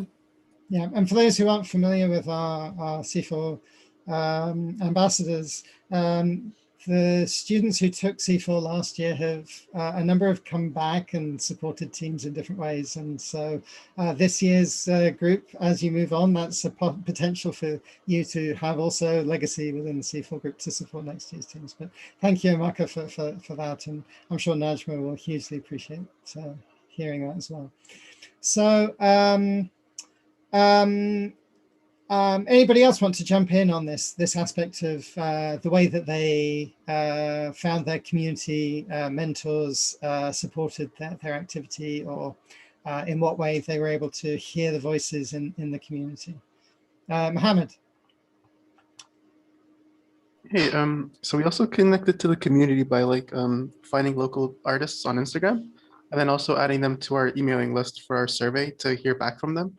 And we did get a good amount of responses, which helped us form the features that we were going to add on our platform, and what we could do to better help them through our platform, and like add features and support for things that the current platforms don't, so we can make ours better and better support them. Yeah, so being able to use social media to do that rapid iteration and get those ideas in quickly. Yeah, really, really important one. Thanks. Any other voices on this one, or we'll move on to our next question. I think so. Yeah, please go ahead, Noreen. Go for it. I think we also really appreciate the C4 mentorship, like with the teaching team itself, which was really helpful. Our pod leaders, which were really helpful in terms of just mentoring us throughout the process. Any conflicts we had, any roadblocks we have, I think they were there through it all. Saw us on the worst days where we were stressed and with deadlines, but also on our good days when we were able to achieve something. And I think just remembering our sort of stakeholders, for us it was Barbara and Valerie. We really appreciate them because initially they sort of, we had the tone, and like they set the tone for the project in terms of just guiding us in the beginning, and then giving us that freedom to take it in any direction that we wanted, and that was meaningful to us. So I think we just appreciate that leeway in terms of finding meaning within our project and then taking it in the direction that we were able to sort of make an impact to ourselves as we wrap up our journey with York, and just make it more meaningful to all the group members. So yeah, wonderful. Thanks, Noreen, for that. And I know that all the pod leaders really appreciate that type of feedback. So thanks for sharing that. So we're getting towards the end of this particular panel. So I don't know if my next question will be the last one, but what I'd like to know from each of you is what's the best piece of advice you received? And so if you can keep the answers short, that would be great. But if I could maybe start with Danielle, if you're open to jumping in first. I need to think. Give me a second. Okay, no problem. I will give you a second to think about it. Does somebody else want to jump in? I'll come back to you. What's the best piece of advice that you received all year? I don't know if it's the best piece of advice, but it was really one that like stuck as our group motto for our group. And it came from a couple of our team members. We were just, laughing around, joking in our meeting, talking about the importance of our project.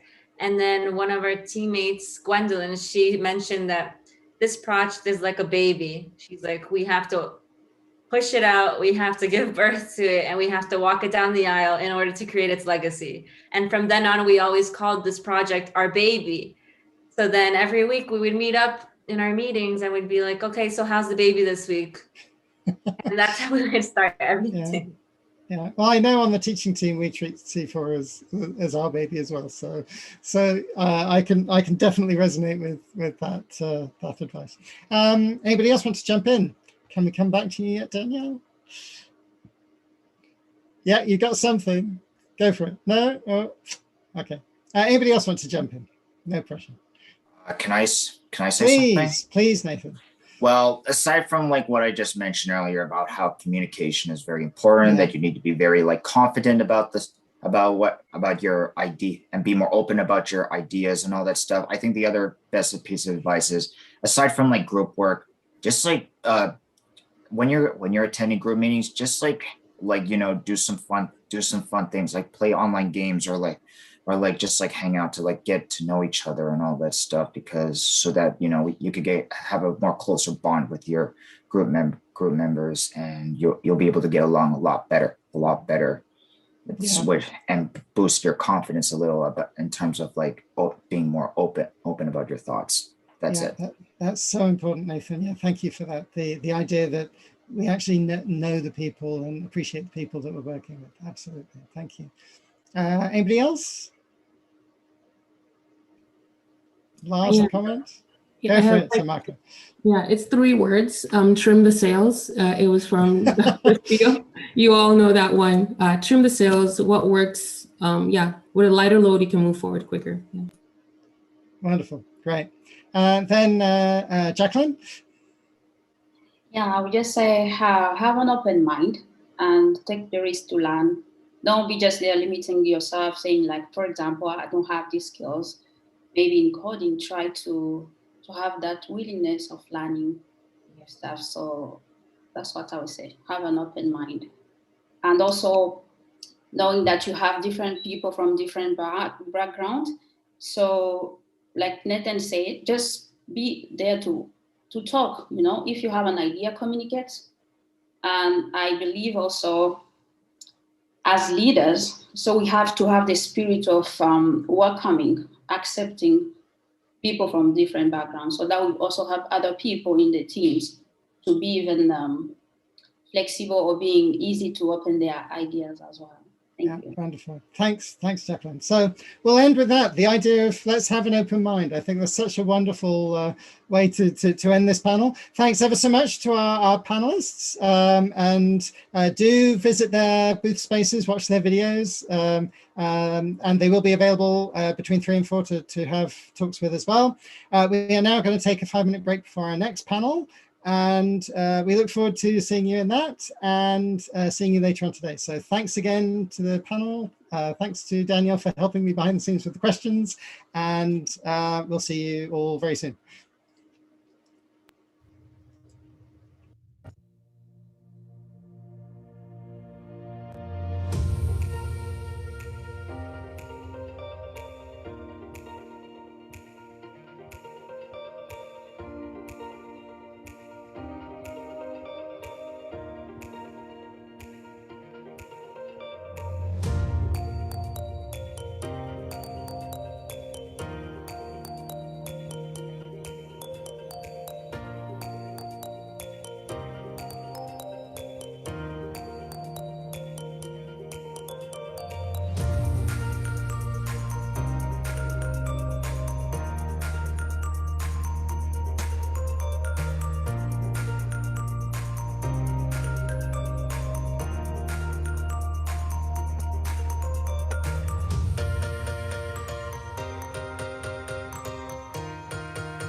Hello all and welcome to the last panel of the day. Technology. Good to have you here. What a day, eh? So in this particular panel, we're going to be taking a look at the intersection between technology and the world, and not only what is being built, but what the impact of this is on the world around us. And this takes in a variety of different technologies, as you'll see throughout the presentations that we hear about today. Just to clarify, this particular session is focusing on the work completed by groups 1A, 1B, 2K, and 3Z. We'll start off by listening to the 1-minute videos that each of the 4 groups has produced for us. Then I'll introduce the groups and my co-moderator, Daniel Dobney. So in a few moments, the videos will begin, and then so will our panel. As the folks are, as you're listening to the videos, be thinking about questions you might ask the panelists as we go on through the rest of the panel. There's points that they're going to be making that you may want to pick up on, and sending a question through the Q&A function at the bottom of the screen would help us make sure that your question gets asked. So I think we'll shut me down for a bit, and shortly the videos will begin.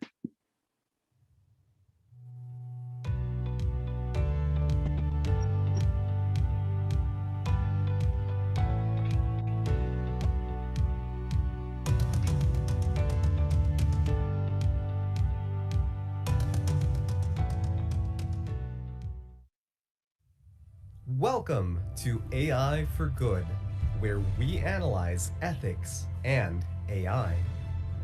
To begin, we ask that you close your eyes for a moment and imagine the world as it truly is.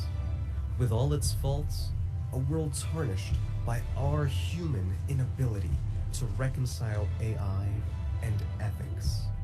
In this world, AI is allowed to discriminate and encroach upon your privacy. Here, we are all victims to the ethical dearth in AI. Thankfully, there exists a solution in the form of alignment. Our group's mission is precisely this: to create a new world where AI is aligned with the ethical principles that we need to regulate it. Through our social media campaign and website, we aim to provide society with the tools it needs to critically evaluate the ethical challenges introduced by AI. Thus, by analyzing ethics and AI, we hope to inspire the creation of AI for good.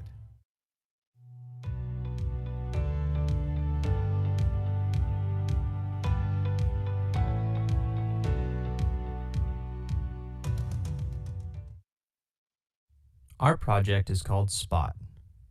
It is an application that's sole purpose is to educate and help users detect deepfakes on social media platforms. Deepfakes are videos that swap out someone's face for another. Commonly used for comedic effect, they can also be used to trick people into thinking a public figure said something completely untrue. Through the use of our app, users will learn what the impact of deepfakes are on our world, as well as learn how to detect deepfakes on their own by watching our comprehensive tutorial videos. On top of that, we have prototyped a detection algorithm that can identify whether or not a video has been deepfaked. Our aim for this project was to create a proof of concept for what we hope to one day be a fully functional app and algorithm.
everyone, we're Team 2K from C4, and this is Project Solaris. Our challenge question was to find a way to provide solar power to dialysis machines for remote communities, and we came up with a solar-powered charging station for batteries that go into portable dialysis machines that are servicing remote communities. For our pilot specifications, we focused on remote communities in the state of Odisha in India as an example of the kinds of communities that we could help. We've looked at this challenge from engineering, design, health and bio, business, and social impact perspectives. We all come from different backgrounds and overcame the challenges of collaborating online during these difficult times and made it to where we are today. Looking forward to hearing and answering all of your questions soon.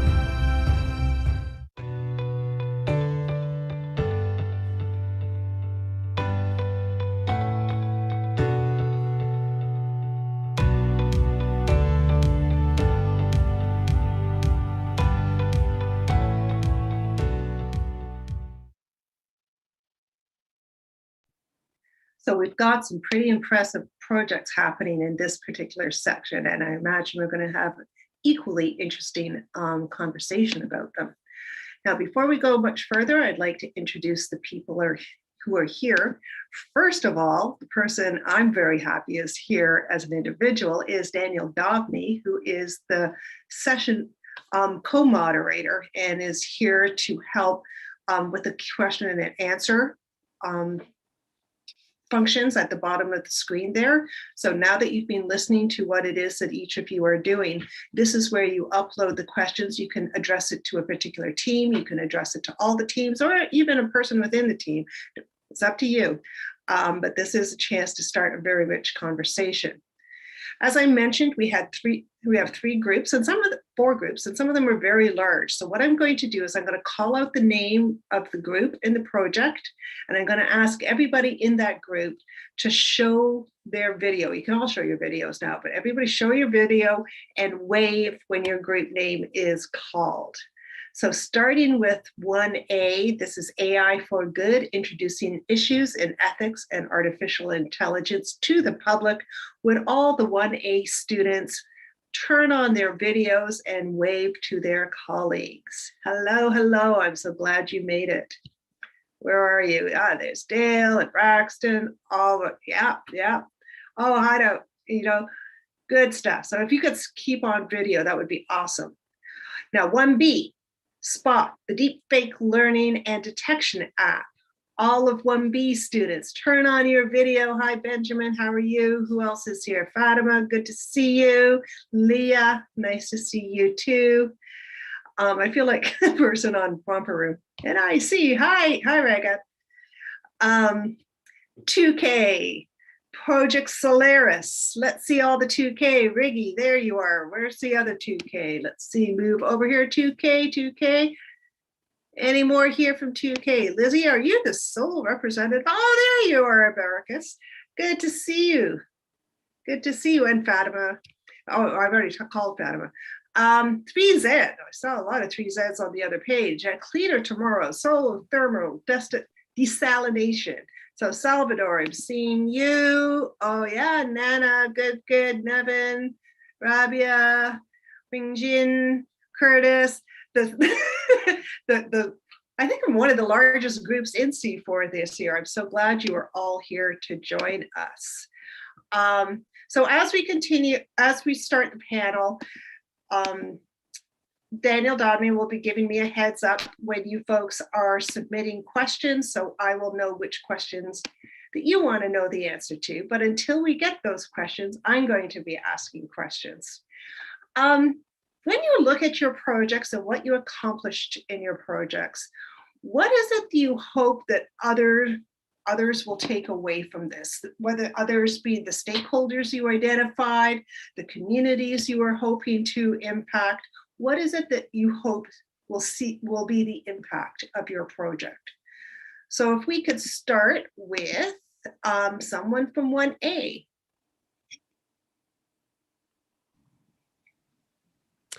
Yeah, I'd be happy to start us off. In essence, I think that's one of the biggest takeaways from our project is that stakeholders, I'll introduce them, right? And before I continue, our stakeholders primarily consisted of your university students. In fact, they were the stakeholders, right? But obviously our project had a broader scope to it as well, right? It's one that engages the public at large. And the big takeaway here is that people, regular people, people with absolutely no technical experience, by applying the solutions that we provide them, can affect effective change. And by that, I mean that the strategies that we lay out, and there are 3 of them, are all fairly easy to follow and implement and really easy to understand. And we designed them this way intentionally to give people a roadmap of what they should demand from legislators. And more than just demand from legislators, we gave them a roadmap of exactly who to contact. And so we've given them the means educationally, and we've given them targets. And together, these 2 things, I think, are going to make a significant impact once our project gains more traction through the campaign. That's great to hear. Yeah, and I'm glad you brought up kinds of precariousness around this technology. It's not just all technology is wonderful. There's things that we really do need to take a close look at. And your intention of involving everyday citizens in the conversation, not only with the people who make the technologies, but with the government as well, I think is a very powerful one. 1B, what about you? What do you see as being the potential impact of your project on your stakeholders and the communities that you are targeting? I'd say an impact that we really want people using our application or working with us to get from this is truly the I guess the dangerous side of deepfakes and AI technology working with deepfakes. We want people to truly understand, how they can detect deepfakes on their own. We want people to take that. We want people to be able to scroll through their Facebook feed and critically think, oh, that video is doing really well. It's really popular, but I can't believe that that's real. We want them to be able to critically think and be like, well, let's see if it is real. Does it have these qualities, right? So we want people to be able to look at videos and tweets and all of these different things on social media platforms and be able to critically analyze them and decide for themselves whether they're real or fake, rather than, have somebody on the internet tell you. I think that's primarily what we're trying to go for and impact people to do. And what a world that would be, right? Yeah. If there's no audience for it, there's no demand for it either. So 2K for Project Solaris, what do you see as our hope to see as the potential impact of your project on your stakeholders and ultimately on the world? So, like we said in the impact video, we were targeting like a kind of pilot space on where we based like our initial like costs and our numbers and everything that we came up with. And eventually we're kind of hoping to be able to target the SDGs around clean energy and even access to healthcare for people, like even access to healthcare. Especially people who need dialysis and people who might need to go to these sessions 3-4 times a week for hours, and they would have to travel like to really far like distances to get to a dialysis center. So the hope with this charging station is to be able to supply power, clean power, to portable machines that could then be taken in mobile units or even with the pop-up clinics, and then those could just be able to help people access it better. And then hopefully this gets implemented by many governments around the world to help their remote communities so that they're able to help people as much as possible.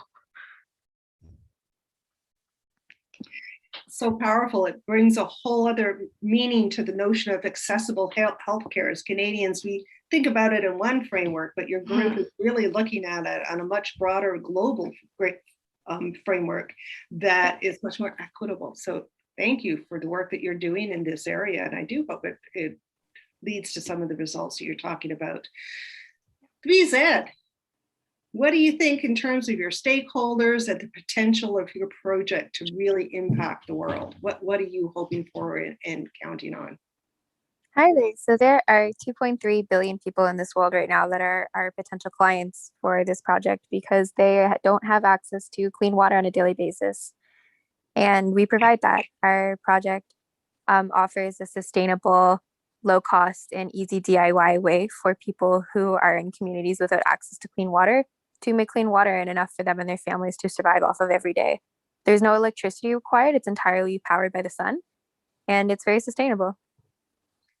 And can you imagine, we're still talking about this now. We're sending people to Mars, and we're still talking about how to ensure everybody has clean water. And thank you for the work that you're doing to make that dream a reality. It's insane. Thank you. The issue with the Feel lack the of clean dream. water, it's not that it's not possible, it's that it's not prioritized. Exactly. And so we're bypassing the gatekeepers of such industries by creating something that people can pick up and make themselves affordably, which has not been done before. That's the difference. Yeah, and actually clean water is also very essential for other things, not just drinking or sanitation purposes. Like even with our challenge question, we were actually, part of it was to be able to find a way to provide clean water as well for the dialysis, which we decided not to tackle because that was going to expand the project into so many other things that we couldn't have done at the same time. Right. No, and that's so important, isn't it? Sometimes, starting with a little piece so the bigger pieces can be added on to it. We do have a question from the audience, and I'll read that out to you. This one's for Team 3Z. Have you ever done land surveying and remote sensing to figure out the best location to extract water? Essentially, what the question is have you used GIS in your project? So this is for 3Z.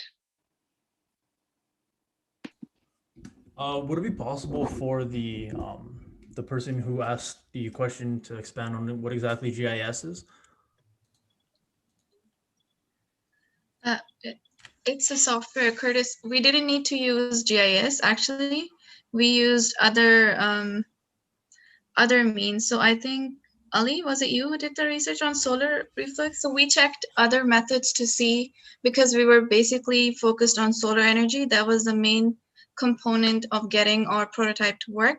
So we focused in the areas where more solar energy could result in more efficiency and being able to get more water. So we focused in the regions around the globe where we could get better results. So we didn't really feel the need to use GIS in that. Okay. So I'll try to sum it up as simply as possible. So for this specific device to work, it needs the amount of sun that's required. It needs to fall under like a relatively low range. So they say it's between 500 watts meter squared to like anything more than that, right? And for it simply to work, it only needs that amount of solar flux.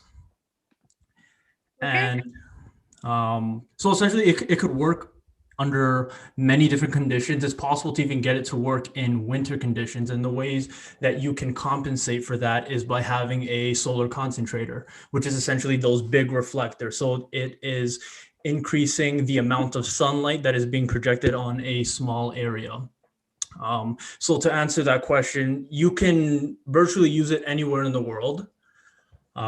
It would be more ideal in hotter countries where there is more sunlight. So it's not necessarily about the geography itself. It's more about how much sunlight is being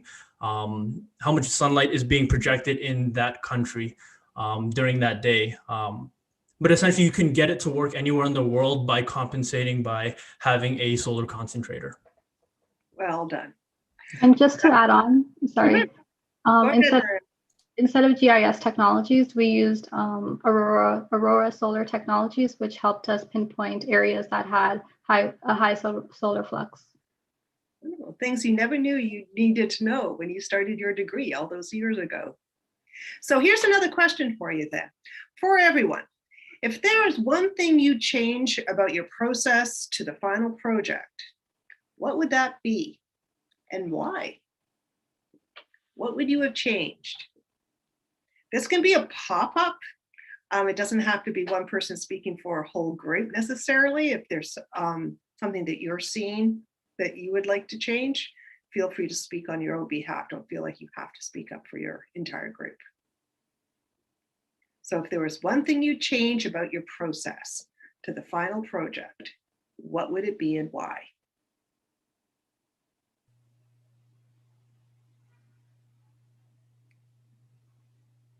Well, if I can go, something that I would definitely change is definitely the pacing at which I approached this project, because initially I thought, as a political science student, I came before the project question and I figured, well, we have a problem with ethics and AI.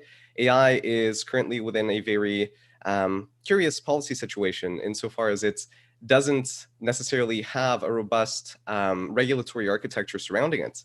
And I figured, okay, well, potentially we could solve the ethical problem through a policy.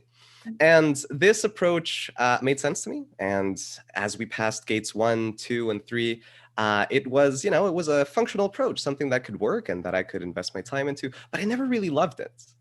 And so ultimately, I decided to change my mind a little too late into the whole project, right, by gate 3. And I said, no, we're not creating a policy, we're creating a campaign. And my group was absolutely phenomenal. They were incredibly supportive about all of this. And I guess on a good note, I had already done the majority of the research. So it was really just a matter of changing the formats in which I was going to present a lot of our research, really. And it ended up working out. But I would certainly change, like I said initially, the pacing at which I approached it, such that I would have decided on what I actually wanted to do early, before gate 1, so that I would have saved a lot of time and had been able to implement the campaign as fully as I would have enjoyed. Okay. Anyone else in hindsight? Ricky? I think, yeah. I would have wanted more time with it, honestly. I think most of my team would have wanted more time with it. Really, really wanted to start reaching out to people in the community that we chose and start trying to implement it. One of our team members was creating a similar system, also with solar panels, but with a different pump, with a different machine rather than a dialysis machine. So we were kind of able to test to see if it works, and it actually does. And you can see more on that video on our website, which is in our booth. But it was really incredible to see that it actually works. And then I think we would have wanted more time to try to actually implement it, to launch our pilot in Odisha and actually see how much it would help in real life. And see exactly, because right now all of our data is based off of numbers and theoretical stuff. So it would have been really awesome to have more time with it, be able to do the research properly on the impact and stuff like that. Well, we've used the term legacy a lot in this course. So what you're doing is you're starting a project, you're trying out an idea, you're bringing it as far as you can within, as you said, the very few months that you have to touch these very big issues. And the legacy of your projects are in many ways some of the most valuable aspects of it. So if you could write a note or have a conversation with whatever group in the future is going to pick up this project and build on what you've done. What is it in your heart of hearts you really hope to keep? And what would you strongly advise them to change or do differently moving forward? So this is something I would like to throw to the different teams. I could start that off, actually. I would want the next team who works on this, if we could give it to someone else, that they would continue prototyping, build off of where we ended up, and start reaching out to communities wherever they could find, whether in Canada or even outside, because this could also be applied to communities in Canada. And start finding partners that are willing to give more funding so that this project can actually be built and implemented into the remote communities, and start doing that. Because I think where we are at right now is the next step would be to actually do it and put it out there. So I think that'd be really cool. One of the other teams, how about you? I would say the opposite of what Riggy just said. I think when we went into the project, we were really excited to build something. So we really focused on that throughout the first semester. And we tried to source materials, find low-cost materials, and we kind of followed a top-down approach to our project rather than a bottoms-up approach. And then we realized that what we really needed to be doing was to look at our implementation countries and look at those social conditions and what people really go through on a day-to-day basis and develop a prototype that's reflective of those social vulnerabilities. And I think we did get to that near the end of the term, but if I could go back, I would definitely do that first or do it simultaneously because we had such a big group, but it's something I would tell future students in the project to do. What about 1B? What would you do? Can you repeat the question one more time? Think of this now. It's no longer your project, it's now a legacy project, and you're passing it on to C4 teams of the future. And you're passing them on with a little love note saying, please keep this component and change or build on this component. What do you hope they keep and what do you hope that they change or do differently? All right. I think originally we had a whole bunch of different ideas of how we were going to build our project, what the platform was going to be. Was it going to be a website? Was it going to be a browser extension? And then we landed on the app. A little bit late, but we landed on it. I would 100% say continue with that in the future. Keep building an app. It is such a great platform for people to have access to at all times. But for me personally, I would say don't get stuck into a box. As a designer, I felt so limited by my discipline when all I really needed to do was explore my passions, think about what I like to do, and break free from that label just as a designer. And once I did that, I felt so much more free, so much more excited about the project. So I would say definitely do that in the future. Wow, what an insight, Leah. Thank you for sharing that. I would just like to add on what Leah said. I think also one thing the next group or the next people that take on this should change is the algorithm. Even though we gave an algorithm that's so strong and is like up to date, but this technology is advancing beyond belief that we need to constantly be evolving with it. So definitely changing. Good. 3Z, what about you? What is it that you want the groups of the future to keep and change?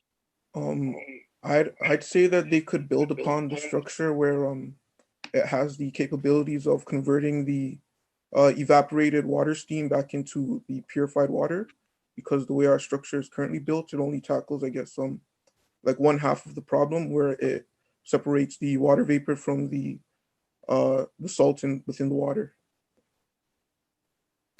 Does anyone else from 3Z want to add to that? Yeah, to expand on that. So like a combination of what Mario said earlier to do, for them to urge them to also do additional research into the implementation of it, and also on the technical side of it to continue from where we are. So we were able to do a decent amount of testing. We were able to do testing without the concentrator, and we did get it to work. But it did not get to perform at the optimum expectation since we did not have the device that actually makes it that allows it to take in more sun. So then we can urge them to further develop that. We already do have a design and we do have it partially done. We could even have them to use our existing design, test it further, and see the viability of some of these materials, because there are some materials in there that it's not guaranteed for it to be 100% food safe. So look into additional testing and look into additional paths for funding and possible implementation areas. And I heard somebody's voice just at the tail end, just before he jumped in.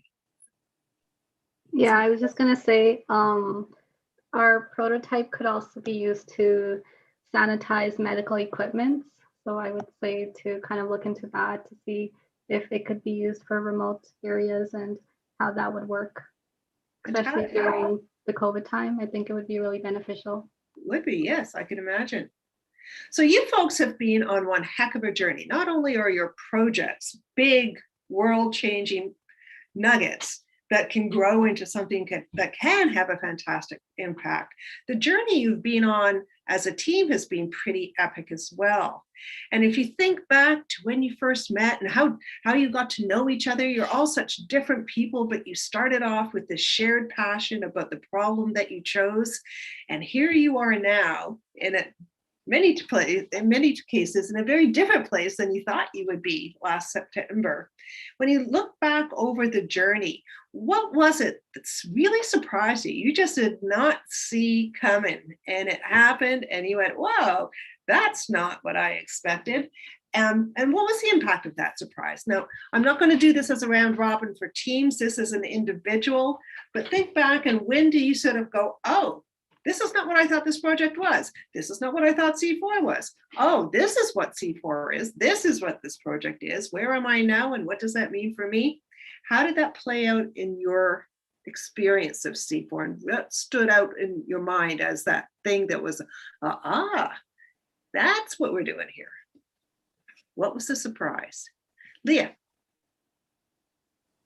Oh, it wasn't Leah. It moved just then. Adeline. I remember at the beginning, I understood it as something where we were focusing on making a commercialized product. And then our professor revealed to us that that was not the intent.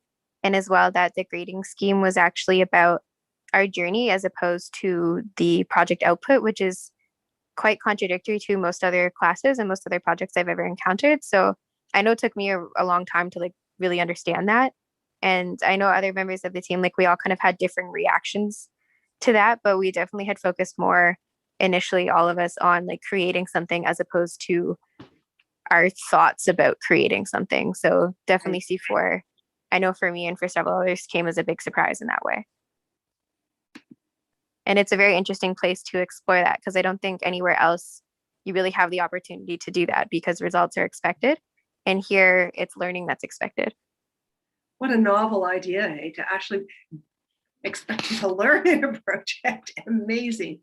Okay, Sania.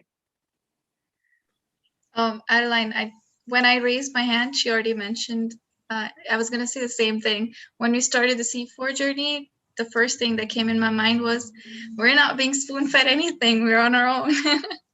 We have to do this. We have to actually come up with something. And how are we going to do it? Right. But now looking back, nothing was impossible. We had a great team. Everybody was capable of doing everything that they did. So it was great. Yeah. Good to hear. Riggy, what was your I surprise? actually have an opposing point of view. So most of my courses in the program that I'm in are very much like C4. They give us a general idea and they go do something without any like super like specified like assignments and stuff. Mm-hmm. So coming into C4, I was like, oh yeah, it was normal for me. So I was like, oh yeah, everyone knows this. Everyone is aware of how things work. And then a month in, and I was like, okay, wait, maybe not everyone is used to this. Maybe not everyone knows how these courses work. And then it became a part of like, okay, I need to learn with the team on how they need to do this. So it was more of like I need to slow down a little bit because I was going faster than other people were. So I had to hold off until everyone kind of was able to catch up. So it was a very big like, okay, let's do this teamwork kind of thing. So that was where I learned the most in C4, I think. Yeah, I think me and Sonia may have been misunderstood. We didn't mean that like the learning wasn't expected. It's just that we were surprised that we were graded more on our thinking as opposed to our actual results, because obviously you learn when you create results, but just to see that was far less valued than just like how we thought about it was very interesting to me, because I'm used to, as the previous speaker just said as well, like courses where, you know, results, they hand you an open-ended thing, but your results are expected and they're expected to be excellent or you don't get the grade. And then in this program, it's more like, it doesn't matter what the results were as long as you really tried and that you learned something on the way and how you discuss what you learned, which is very interesting to me. I've never seen that anywhere. And those tension points when the different disciplines and the different methodologies and the different understandings come together can be friction points, but also points of growth. Marquis.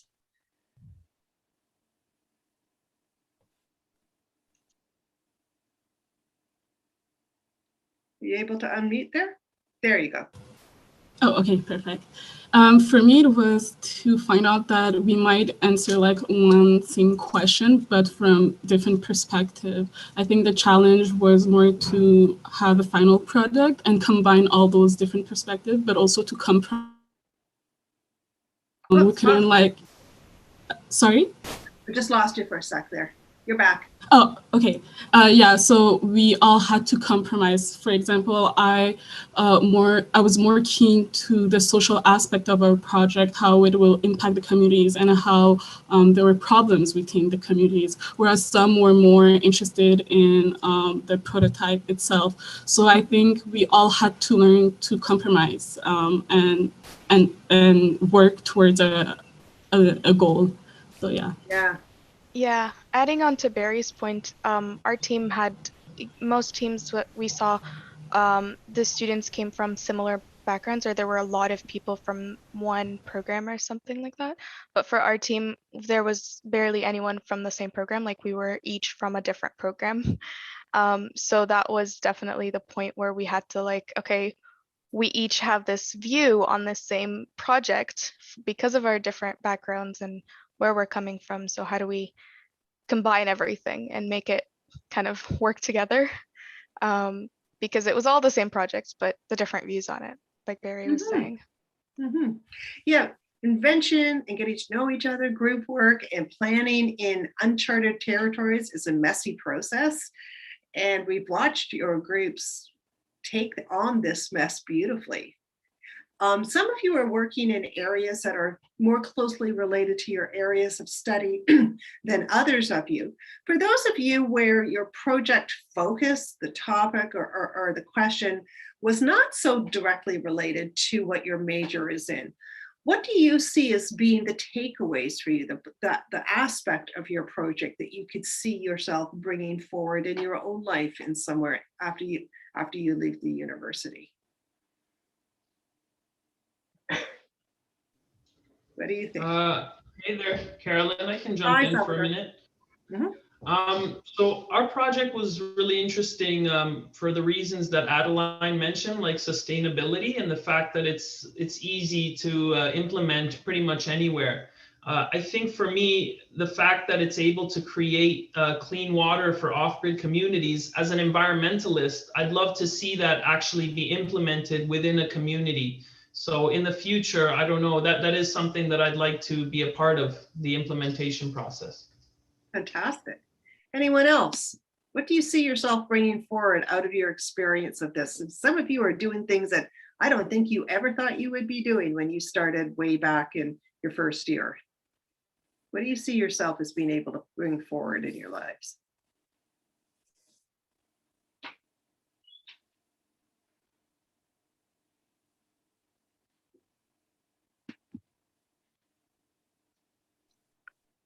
I think my biggest takeaway from this is knowing how to collaborate with people from the different backgrounds, because I didn't really have a lot of experience with that in my program. We were all in the same in the same courses. It was the same people because my program is so small. So everyone knows everyone. Everyone is in the same courses. We're together year by year. So it's the same groups and you get kind of into this comfortable bubble. And then coming into C4, it was very much coming out of my comfort zone to be able to collaborate with all of those people from all those different backgrounds and understanding how they work and how to be able to adjust my thinking to be able to collaborate with them better. Okay, and I think actually, although we have more people to speak, there is we are at the end of the session. I am so happy to have seen the work you've done. It's truly inspiring in areas that I really do think could make a difference. If one of you or a group of you wanted to foster this further in the future, I think there's something actually really incredible that could come out of the work that you've done. We have got a opportunity now for you to visit some of the other booths that you haven't had a chance to take a look at. The links to those are in the webinar site. And then there's the awards ceremony. So be sure to show up for that because that's a really fun time. I'm so pleased you could make it. And thank you for sharing your thoughts, your ideas, and your inspirations with us. Be well. Thank you. Thank you everyone for coming.